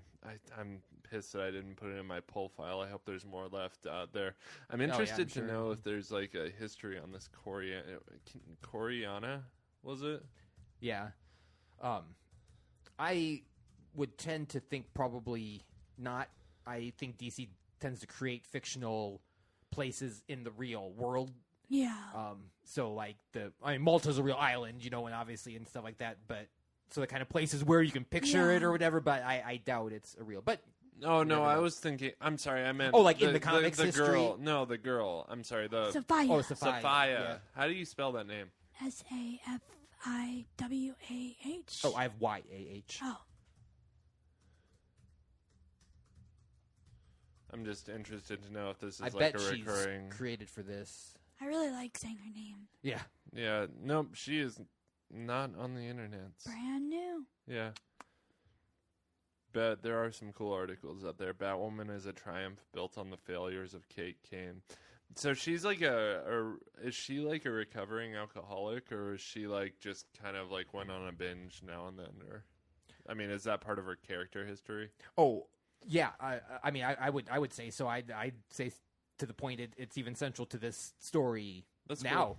Cool. Because and I think that will open up in the next couple of issues when we learn about this year on Coriana that's so mysterious, that we're not knowing about, and definitely the because she did start out,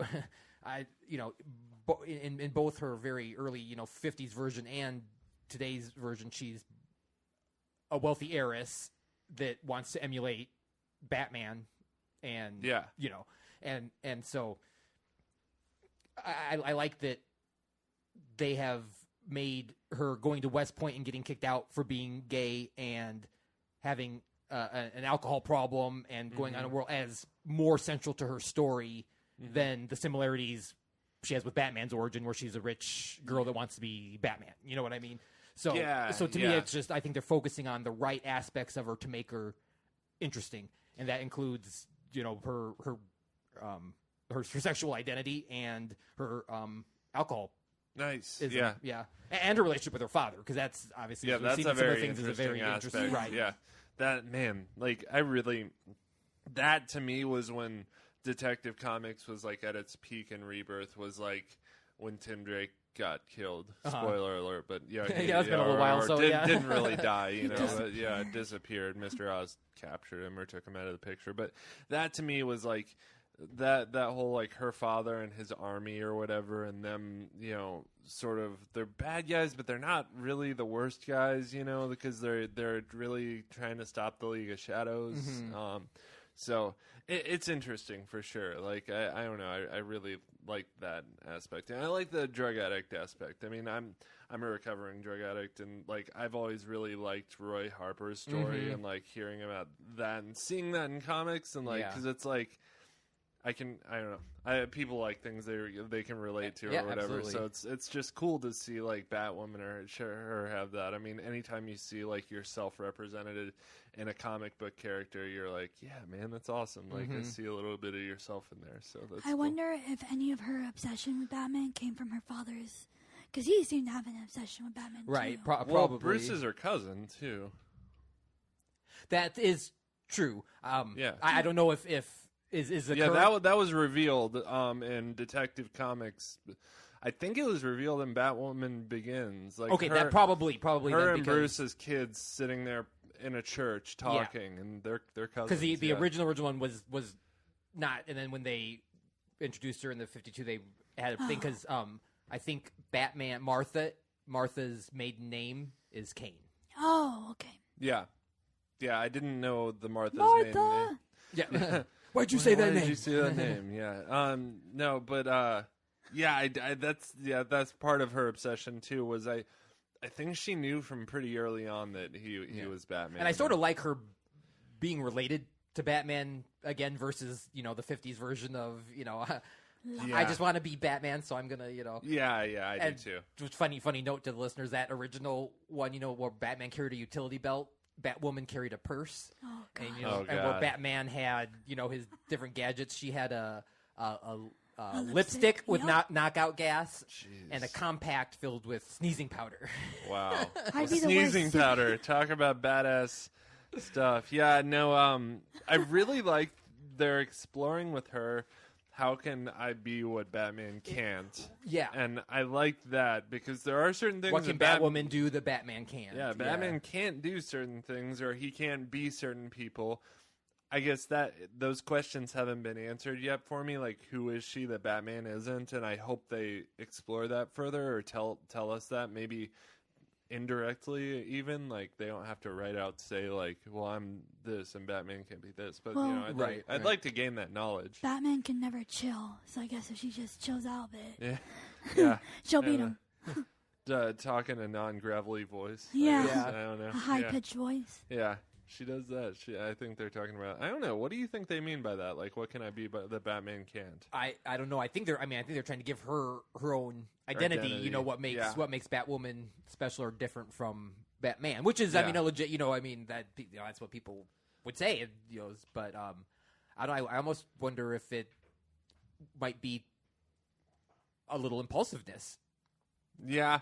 You know what I mean? Maybe, but I haven't seen that part of her. Yeah, because Bruce isn't very impulsive. I would say he's probably the most calculated person. Yeah. Exactly. Yeah, and that's true. Man, I remember. I'm just now remembering in that Batwoman Rebirth issue where she was like a mile away from him on a building top, cool. And she was spying on him, and she's like, he can see me, and she's talking to her dad on the radio, and her dad's like, dude, you're like a mile away, he can't see you, and he like turns around and looks right at her, and he's like, are you sure? And she's like, yes. Yeah, she definitely saw me. Like, I don't know, that was just funny to me. Yeah. So yeah, I hope we get more flashbacks like that of her early relationship with Bruce too. Even like childhood relationship, that would be cool. Yeah, that'd be awesome. Show me some of that. Define that relationship a little bit for me. I would like to see that. That would be fun. Because the Super Sons with Damian and Wayne and John Kent are a lot of fun. There's just something about kid, and Teen Titans. That's fun. I mean, they're it's hard to tell if they're teens anymore or not, but they always. Well, Teen Titans is Teen Titans isn't like, right, but they used to be the Teen Titans. Actually. Yeah. But that's fun. Yeah, I love the teenage books if they're done right. I feel like sometimes they maybe try and go a little too silly with them, and like Teen Titans Go. Yeah. And I still like Teen Titans Go, but it's not. I love Teen Titans Go, but it's definitely different. Yeah, I mean, it's just style. It's nothing I can sit there and watch. I can have it on in the background while I'm studying or something.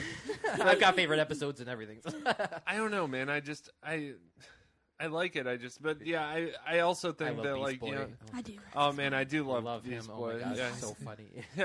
yeah. Beast Boy's great, man. He's the best. He's just such a smart ass. Yeah, and I don't know. He's so funny. Funny.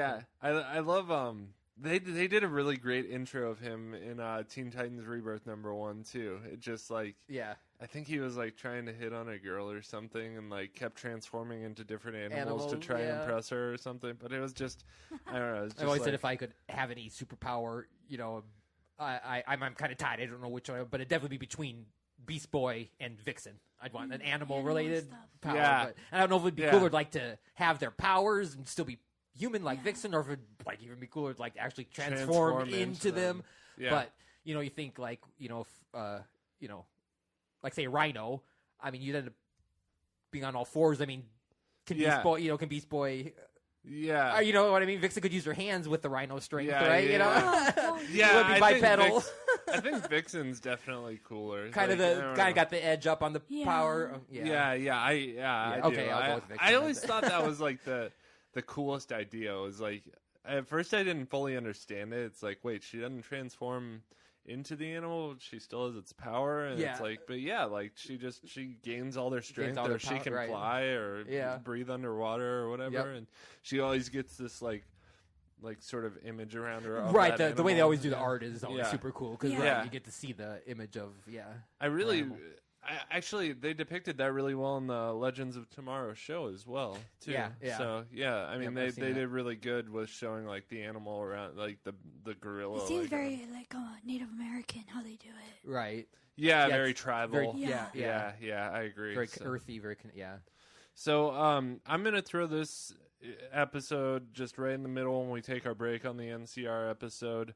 I just felt like it'd be kind of silly to put out 2 episodes on the same day. So it's just we'll just, when we take a break, we'll just put this in there.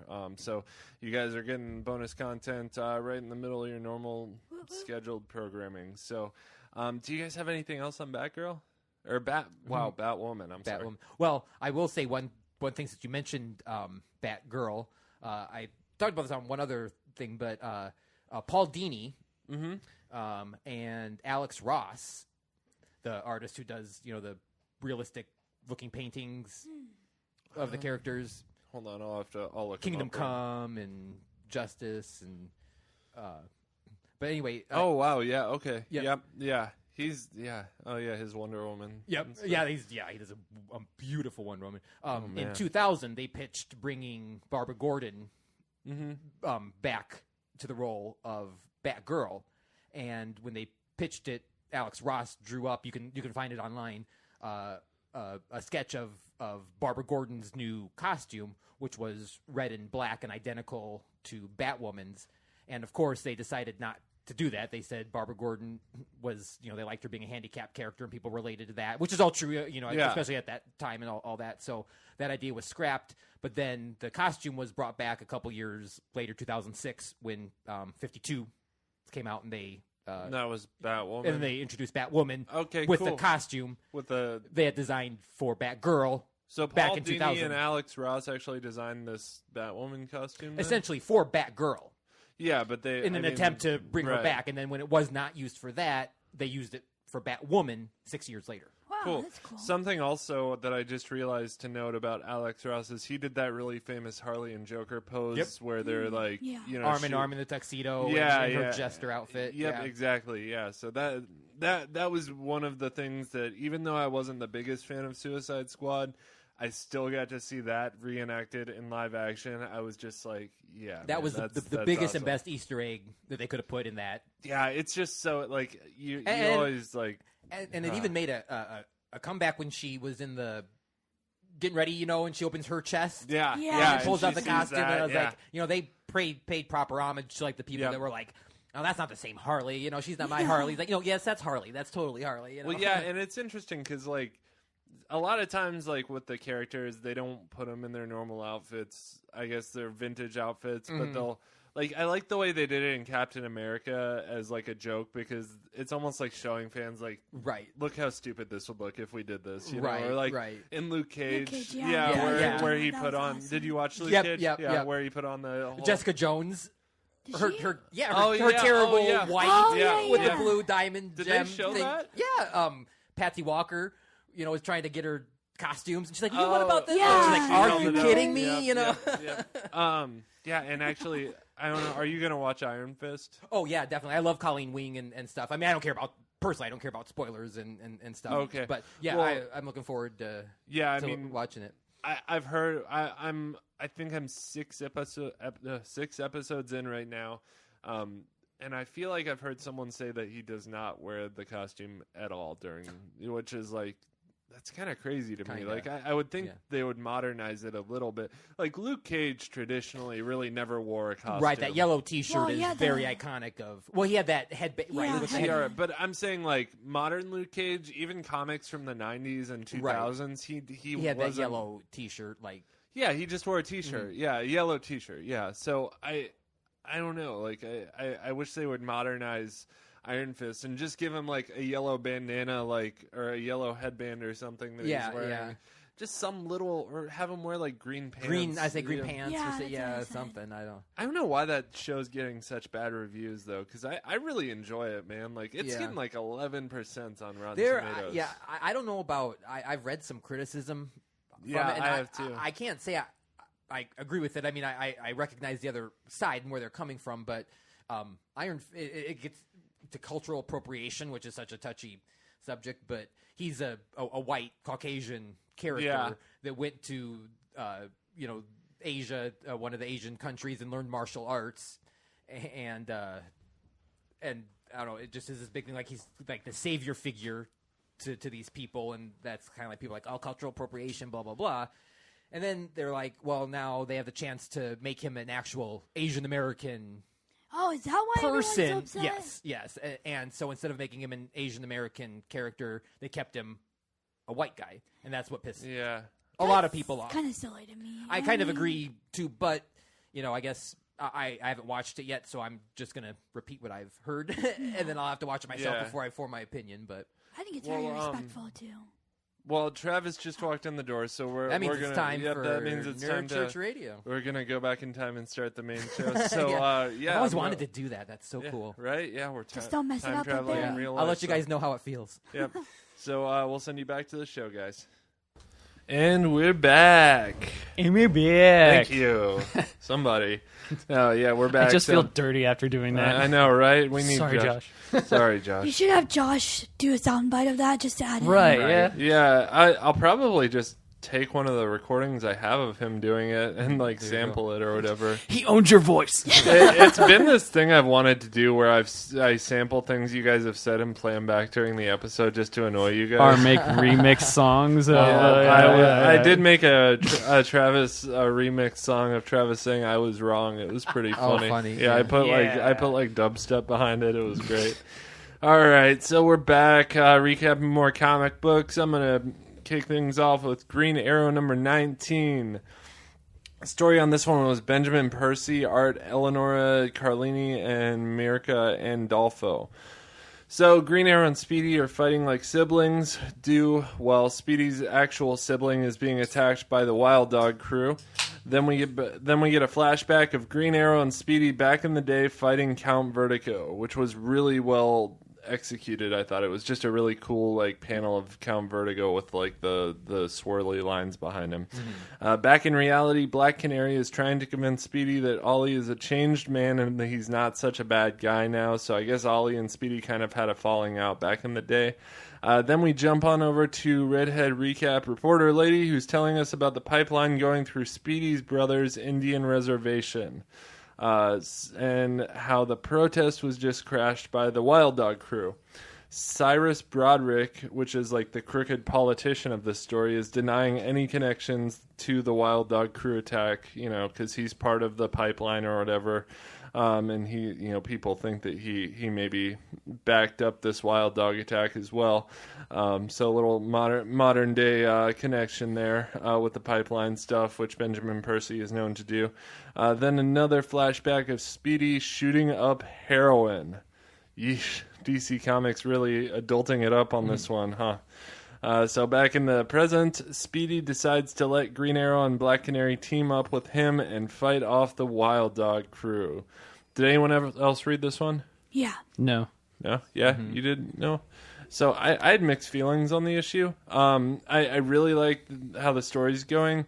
I really love getting the backstory on Speedy and his drug problem. I mentioned on the last show, I connect with those stories because I'm in recovery. So like it's nice to hear or see bits of my own real life in characters and stuff. And that I never read any of the stuff where he was a drug addict. So I like seeing them dive into it. I like seeing that they're not afraid to dive into it too, and really tell that story. Yeah. Because in Titans, it was like, I forget. He talked about it. He talked about it.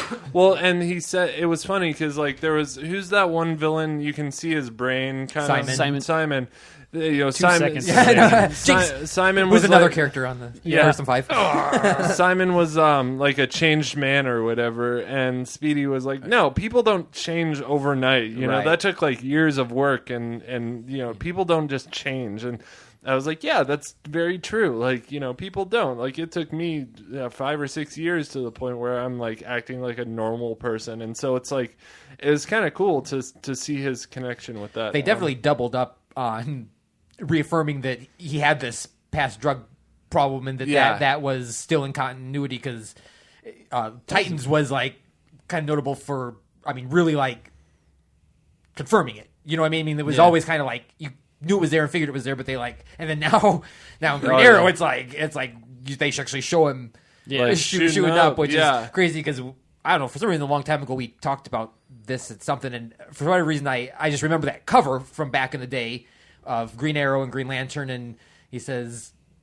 "Speedy, my ward is a junkie," and I googled "Speedy is a junkie" to get that comic up, and every time I type in S now, Speedy is a junkie comes up on my Google search every time. Awesome. So I've been reminded of it every single day, every single week, just funny. About. But I agree with you that that's such an important part of his character, and it speaks to lots of people who go through addiction problems, especially young people, because that's just so common nowadays. It is. And it's something to really relate to. And anytime you can just see yourself in a character and like connect to a character, that's good. And I don't get enough of that because I'm not very superhero-y. So like, it's nice to see those connections to real life, or whatever. Because I don't feel like this particular issue was told in the most cohesive way.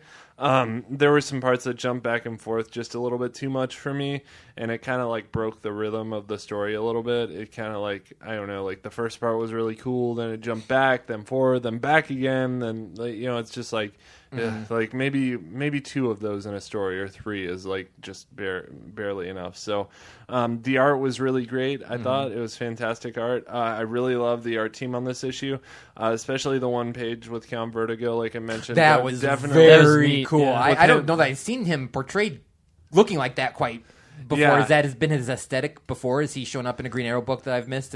I don't know. Not that I've read, but it just looked really cool. Really badass. Yeah, with the swirlies. Line. Yeah, that was just such great comic book art there, man. Overall, I give it, I think, like a high blessing, maybe. Like, I don't know, blessing. Yeah. I was just at blessing. I mean, this is a good book. It was good, but not great. I mean, and Green Arrow's had plenty of Holies so far.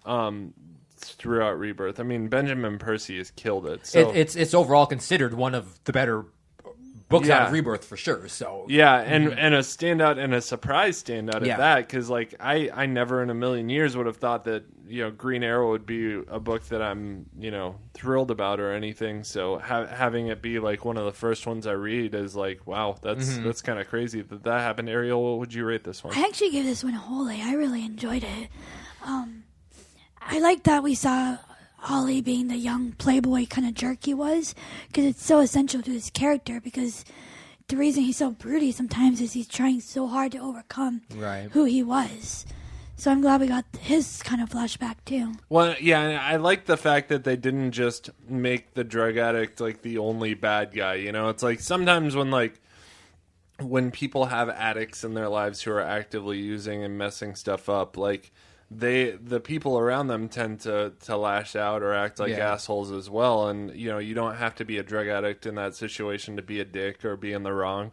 And so I like the fact that they showed that Ollie wasn't like this shining hero that just like swooped in and was wronged by the drug addict. Like they were both wrong. So that was cool. I like that. I love the pipeline being in this. I mean, it's just how brave this comic is for being like, look at this, and it's wrong. Just like, I don't know how much it relates to real life, but it's still really great to me. It relates pretty well to real life. I think they purposely parallel a lot of stuff that's, Cyrus Broderick is very clearly Benjamin Percy's depiction of Trump. I mean, it's very obvious that they've even gone so far. He's even gone so far as to say, like, make America great again, which, NCR has no opinion on the issue. I'm just saying, like, that's cool that I guess, like, someone's not afraid to go out there and say, this is how I feel, and I'm going to write a story that's very clearly drawing sort of my line in the sand or saying how I feel about this. And it's cool that DC Comics is okay with doing that. Obviously. DC takes a pretty liberal stand on things. They like to be inclusive and all that. So and that's cool, man. I like it. So and Benjamin Percy, aside from all that stuff, is just a fantastic writer. Yeah, he really is. I mean, this was a down week for him, but even a down week is still a good week. So. With that, I'm going to pass things off to Travis. Why don't you do Green Lanterns for us, Travis? Alrighty. We've got Green Lanterns, Polarity number 1. Dr. Neil Emerson, a.k.a. Dr. Polaris, they're both in a struggle to control one body in the real world. Dual personalities, anybody? So, Emerson is in bed with the government in exchange for meds that keep Dr. Polaris at bay. He provides them with tech or experiments, and we are introduced to his handler, which is Director Harcourt, I can't say anything today. Harcourt. She's the new leader of Task Force X. Bye-bye, Amanda Waller. That'll make one person we all know. Very, very happy that she's gone. That one's for you, Josh. Okay, Dr. Polaris takes down the squad and that's led by Harcourt. Harcourt enlists Simon and Jessica, our Green Lanterns of Earth, to bring Polaris into custody, which was really kind of weird. I guess she's like, nobody else can handle this, so we got to get the Justice League involved, and the only people in the Justice League available were these two Green Lanterns. It was just kind of weird. Yeah. So we find Neil Emerson at the Gateway City Hospital at his brother's bedside. The issue kind of started out with who Dr. Polaris / Neil Emerson is, and he was a doctor that thought he could cure all kinds of cancers and stuff like that with his magnetic abilities, and he basically was drummed out of the medical field for his crazy thoughts and feelings. But what was driving him was the fact that his brother was dying of a type of cancer. So, back to nowadays, he's sitting at his brother's bedside, and the Green Lanterns show up, and they charge the hospital, but they greatly underestimated Polaris' strength. He goes, not really crazy, he just kind of goes, oh yeah, well, you think you can hurt me, and he takes the metal fillings that are inside of Simon Bass's mouth and turns them into spikes, and breaks their concentration and gets away. And we are led to believe Magneto. Yeah, exactly. I mean, it was all Magneto. Yeah. But he gets away, and we have another issue next week. I'm giving this one. I didn't rate it. I can't. It wasn't bad. It wasn't great. Would you say purgatory? Yeah, I guess for you. Yeah. Yeah. I don't know. Yeah. I think it was a good issue. I don't want to say it's bad, but it's just it wasn't fantastic. I felt they were fetching for an antagonist. Yeah, exactly. Yeah, which that's annoying to me because it's like, where's Rami, Yeah. man? Where did that story go? Like, it fell flat and it's gone. And now, that was really good. Like, I want to know what Rami and Volthoom are doing. Like, we just literally last issue had an origin story for Volthoom, and they left it off like they're going. And Rami's on the cover of this week's comic, so he's not even in it. Yeah, and not even talked about in it. Like, what's the deal with that? I don't know. I so don't know. that's kind of one of the many reasons that drops it into purgatory. I'm gonna say purgatory too. I was just so lost after I read it. I was like, what was I just? Yeah. Yeah, I hope they connect it somehow with Rami and Volthoom, but right now it's just like, what? Why are we? Why? Like it's just so out of left field. It makes no sense. So and that's surprising because Sam Humphries has been so good lately. Yeah, and even the comic line, the two arcs that we've been through so far, they've been very consistent in what they were trying to get across to us, and then this is just kind of out of left field. It is, yeah. It's very, very weird. I'm not a big fan. What Noah, did you read this one? I didn't. I looked through it, but I didn't rate it because yeah. How about you? I read it. It's purgatory, same. Yeah, nice. Yeah. Okay. It's in purgatory for now. I think that Humphries will get it out of purgatory, and knowing him, he'll bring it together. I mean, he likes to develop his. Excuse me. He likes to develop his villains a lot, and we remember we got that one issue on Frank Leminski where he spent a whole issue just talking about Leminski. Yeah, but it makes sense. But that made sense. Yeah. Like it was continuity. Yeah, he had been mentioned in the previous issue. It was just like we got a Volthoom story, and it was like that's awesome because Volthoom was part of it. But then it was like next issue, Dr. Polaris, and it's like what? Okay. What? Okay. Are they friends or I don't know. It makes no sense. So yeah. Well, enough said about that. Just we'll keep reading it though. So, Noah, you have what? Nightwing. I didn't read this one either. Oh, you didn't? No, but it was actually a pretty good one. I heard it was like one of the best books. Yeah, it was. So it was pretty good. This was like one of two that I didn't get to. Yeah. So this one, Nightwing number 17, is by Tim Seeley and Javier Fernandez. Deathwing descends in Nightwing Must Die Part 2. Dick and Damien have followed the clues to Western France, searching for Dick's new and possibly pregnant girlfriend, Sean Sung, also known as Defacer.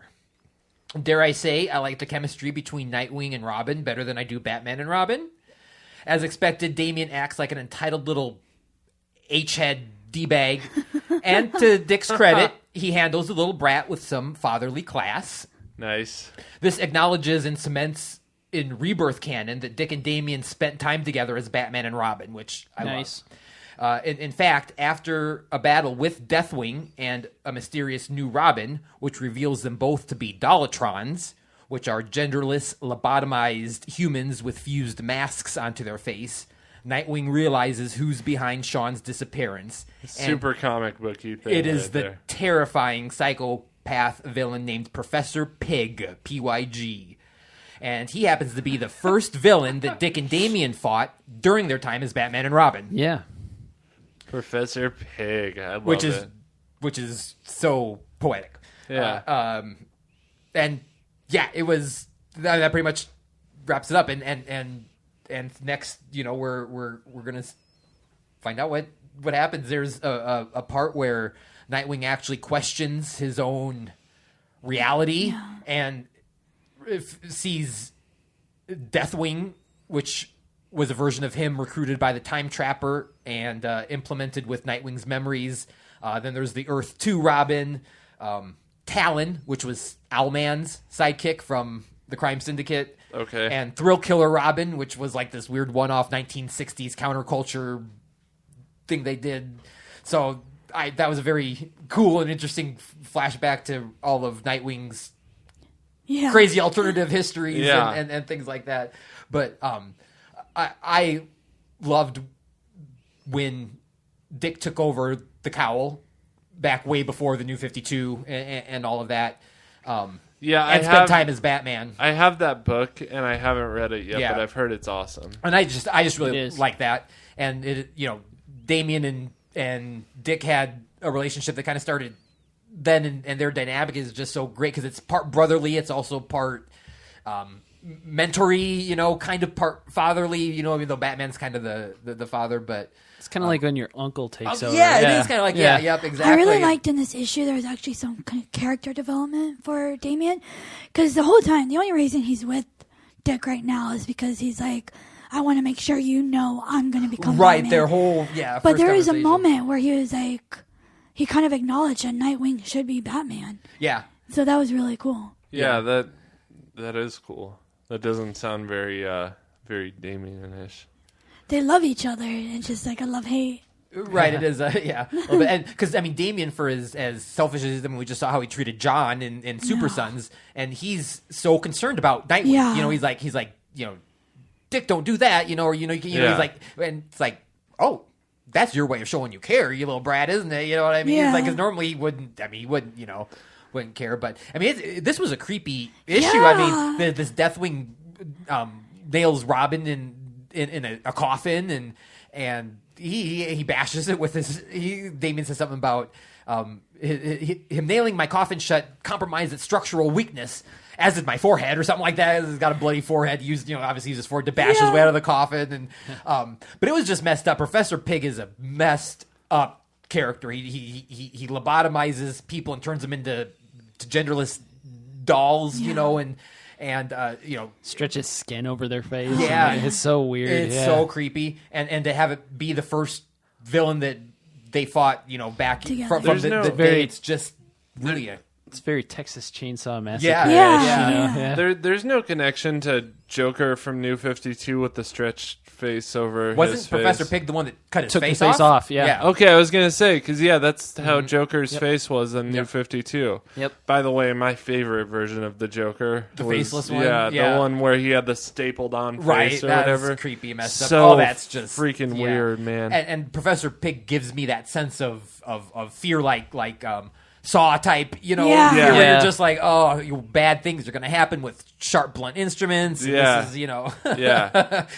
this is creepy. But for some reason, the trope of the captured girlfriend is obviously as old as time and a little eye rolling and worn. But for some reason, it's sort of working for me in this, and I don't know if it's just because of the creepiness of it all, or if it's the fact that she could be pregnant and we're not sure, and Damian's trying to keep Dick's head level over this all. I don't know. The dynamic of that all kind of works for me. So I don't know. It was good and scary, and considering Nightwing had been stuck in purgatory for a long time for me, I'm very happy to give this a holy. Nice. How about you? Hi, holy. Nice. It was fantastic. Being loose with those high holies today, huh? Says the man who's done Salvation for 3 weeks in a row. Yeah. 2 weeks in a row, sir. It'll be 3 next week. Okay. Yeah. Whatever. You're stingy with yours, man. You're just like, no, I'm not giving. You get a holy, and you get a holy, and you get a holy. Yeah, you're like Oprah with the holies. If you're good. All right. So Ariel has the last book of the week for us, Justice League, which I hear is on an upswing. Yeah. What? Really? I correct me if I'm wrong, but okay, so it's Timeless continued by Brian Hitch. Artists are Fernando Pasarin, Matt Ryan, and Brad Anderson. So remember that giant creepy baby we saw in the last issue? That turns out to be Tempest, who is the Timeless leader. He's trying to move Earth's solar system out of where it is and put it somewhere far, far away, so that way when things are affected on Earth, it won't affect the rest of the galaxy. And each hero is still stuck in their different significant eras to their own history. And with the message she received from Molly, they're able to have a fighting chance against the Timeless. So it was, first I was really confused when they were sent to their own eras, but the more I read, the more I see that their eras are very significant where they went. Like the Flash was when he first got his speed. For Wonder Woman, did you read this, Noah? Yeah. It was kind of confusing, though. I only read it once, and I feel if I read it 2 or 3 more times, I'd understand. She was talking about how her mom would tell her stories about how they took down Cronus. Yeah. And she goes, now I'm a part of that history. Yeah. And I thought that was really, really cool. And then we find out Batman at the end is trying to put it all together.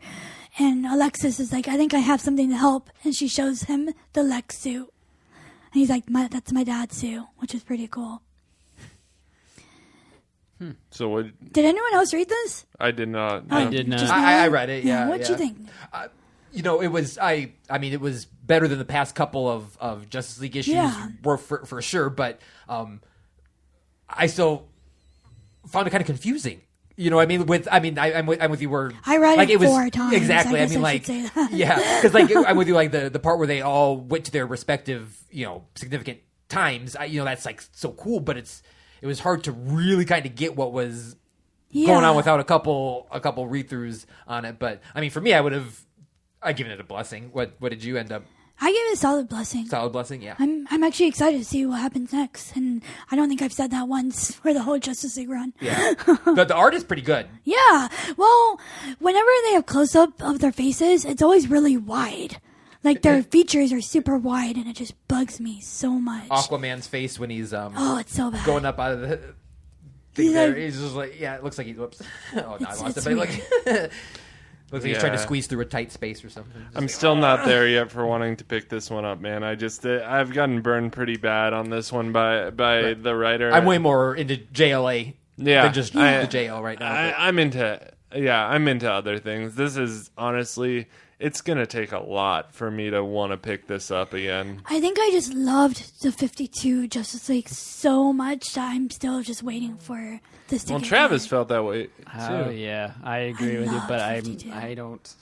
No, I'm like you. Yeah. I've been scorned one too many times in this new Rainbow Yeah, that I can't. I don't like galactic villains. I just feel like they always face Nothing. galactic villains. Okay, and I think any type of villain can be written the right way to do well. I think it's a problem with the writer, man. He's it's like you said, it's confusing. I mean, it's very confusing. And there's actually one part where Aquaman's like fighting or whatever, and he's like, the Timeless machine is trying to talk to the crystals. Remember the crystals they found when they were fighting the blue giants? Big giants, yeah. So I don't know if maybe we're eventually going to get something that just intertwines absolutely everything. I don't really care. Yeah, you don't do that. Whatever, guys. What is it? Week 32 or whatever you said. At that point, it's going to be too little, too late. Yeah, it will be too late. I'm sorry. I can't. I would have to stop and read back through every single one. Who's got? Nobody got time for that. I mean, if it was good enough, I would. But if it was good enough, I would have been reading the whole time. Exactly. So there's nothing that could. I mean, I listen to people recap it on our show and on other podcasts. So I know kind of like, okay, I know if there's something that's pertinent to other comics, but I don't really care about the story here. They need a change in writer. I almost want to like stand out in front of DC corporate office and just with signs like, lose Brian Hitch. You know what's bad? Brian Hitch does not take criticism well at all. No, I know on Twitter he's like, what? Oh, he's just like, he posts stuff that's like, well, you couldn't do better. And He's almost nasty. That argument stops working when you graduate 5th grade, by the I way. never tag him. I know you are. What am I? Just like, you're a professional comic book writer. Your books should be readable and good. And if they're not, I mean, if people's jobs is to review your media, then they're going. I don't know. Like, you can't get mad at it. You know, it's just, it is what it is. I don't know. So yeah, I hate to say that. I'm sure he's a very nice guy, and you're maybe not. I don't know, but I feel I'm not gonna feel like a jerk because we're here to review comic books, and I call them like I see them. It's just not a good book. I feel like I'm stuck in some time loop because we talked about this when you first joined the show, Travis, and it's like we brought it up constantly, like almost bi-weekly. Like just Justice League is bad. Justice League is bad. We still have to cover it though because this gives me hope. Supposed to be a flagship book, and so So it kind of turned a corner for a very short period of time, and then like 1 week, right? Yeah. And that was the Steve short. Trevor one, wasn't it? But I mean, speaking of that, though, I mean that was when the Justice League really worked for me. Was when they were fighting Suicide Squad. You know, I know that was a one-off miniseries or whatever. But that's what I mean, like with when I say I'm sick of them fighting galactic villains. Yeah. You know, I'd like them to go against Task Force X or I don't know. You know, I mean other semi-established, credible threats. You know, I mean they've able to for the most part, with a couple misses, do it in Trinity. You know, I mean get Superman, Batman, Wonder Woman to have some foes that are worth their combined efforts, but yet aren't just another galactic alien that's come down for X. You know, but Cool. Well, we had to end on a positive note, so but that's all we have for you guys this week. If you want to donate to us and get access to bonus content that we put out regularly, head on over to patreon.com/nerdchurchradio. There you will find all sorts of rewards that we offer for your donations, and for that we are very thankful. If you want to find us, we're on social media. We also write a lot of reviews for DC titles and Image titles. Our DC titles can be found at nerdchurchradio.com, and our indie titles can be found at indiecomic.ninja. If you want to find me, I'm on Twitter at IndieComicBen. Travis, where can we find you? I'm on Twitter at TritonTR. It's TRITONTR. Noah? Social media accounts, just / Noah O'Toole. And Ariel. Twitter at Ariel the Oracle. Awesome. And that is all I have for you guys this week. Do you guys have anything else? Nope. Have a good week, everybody. All right, I'll say peace be with you. And also with you. Peace out, planet Earth. Later. Nice.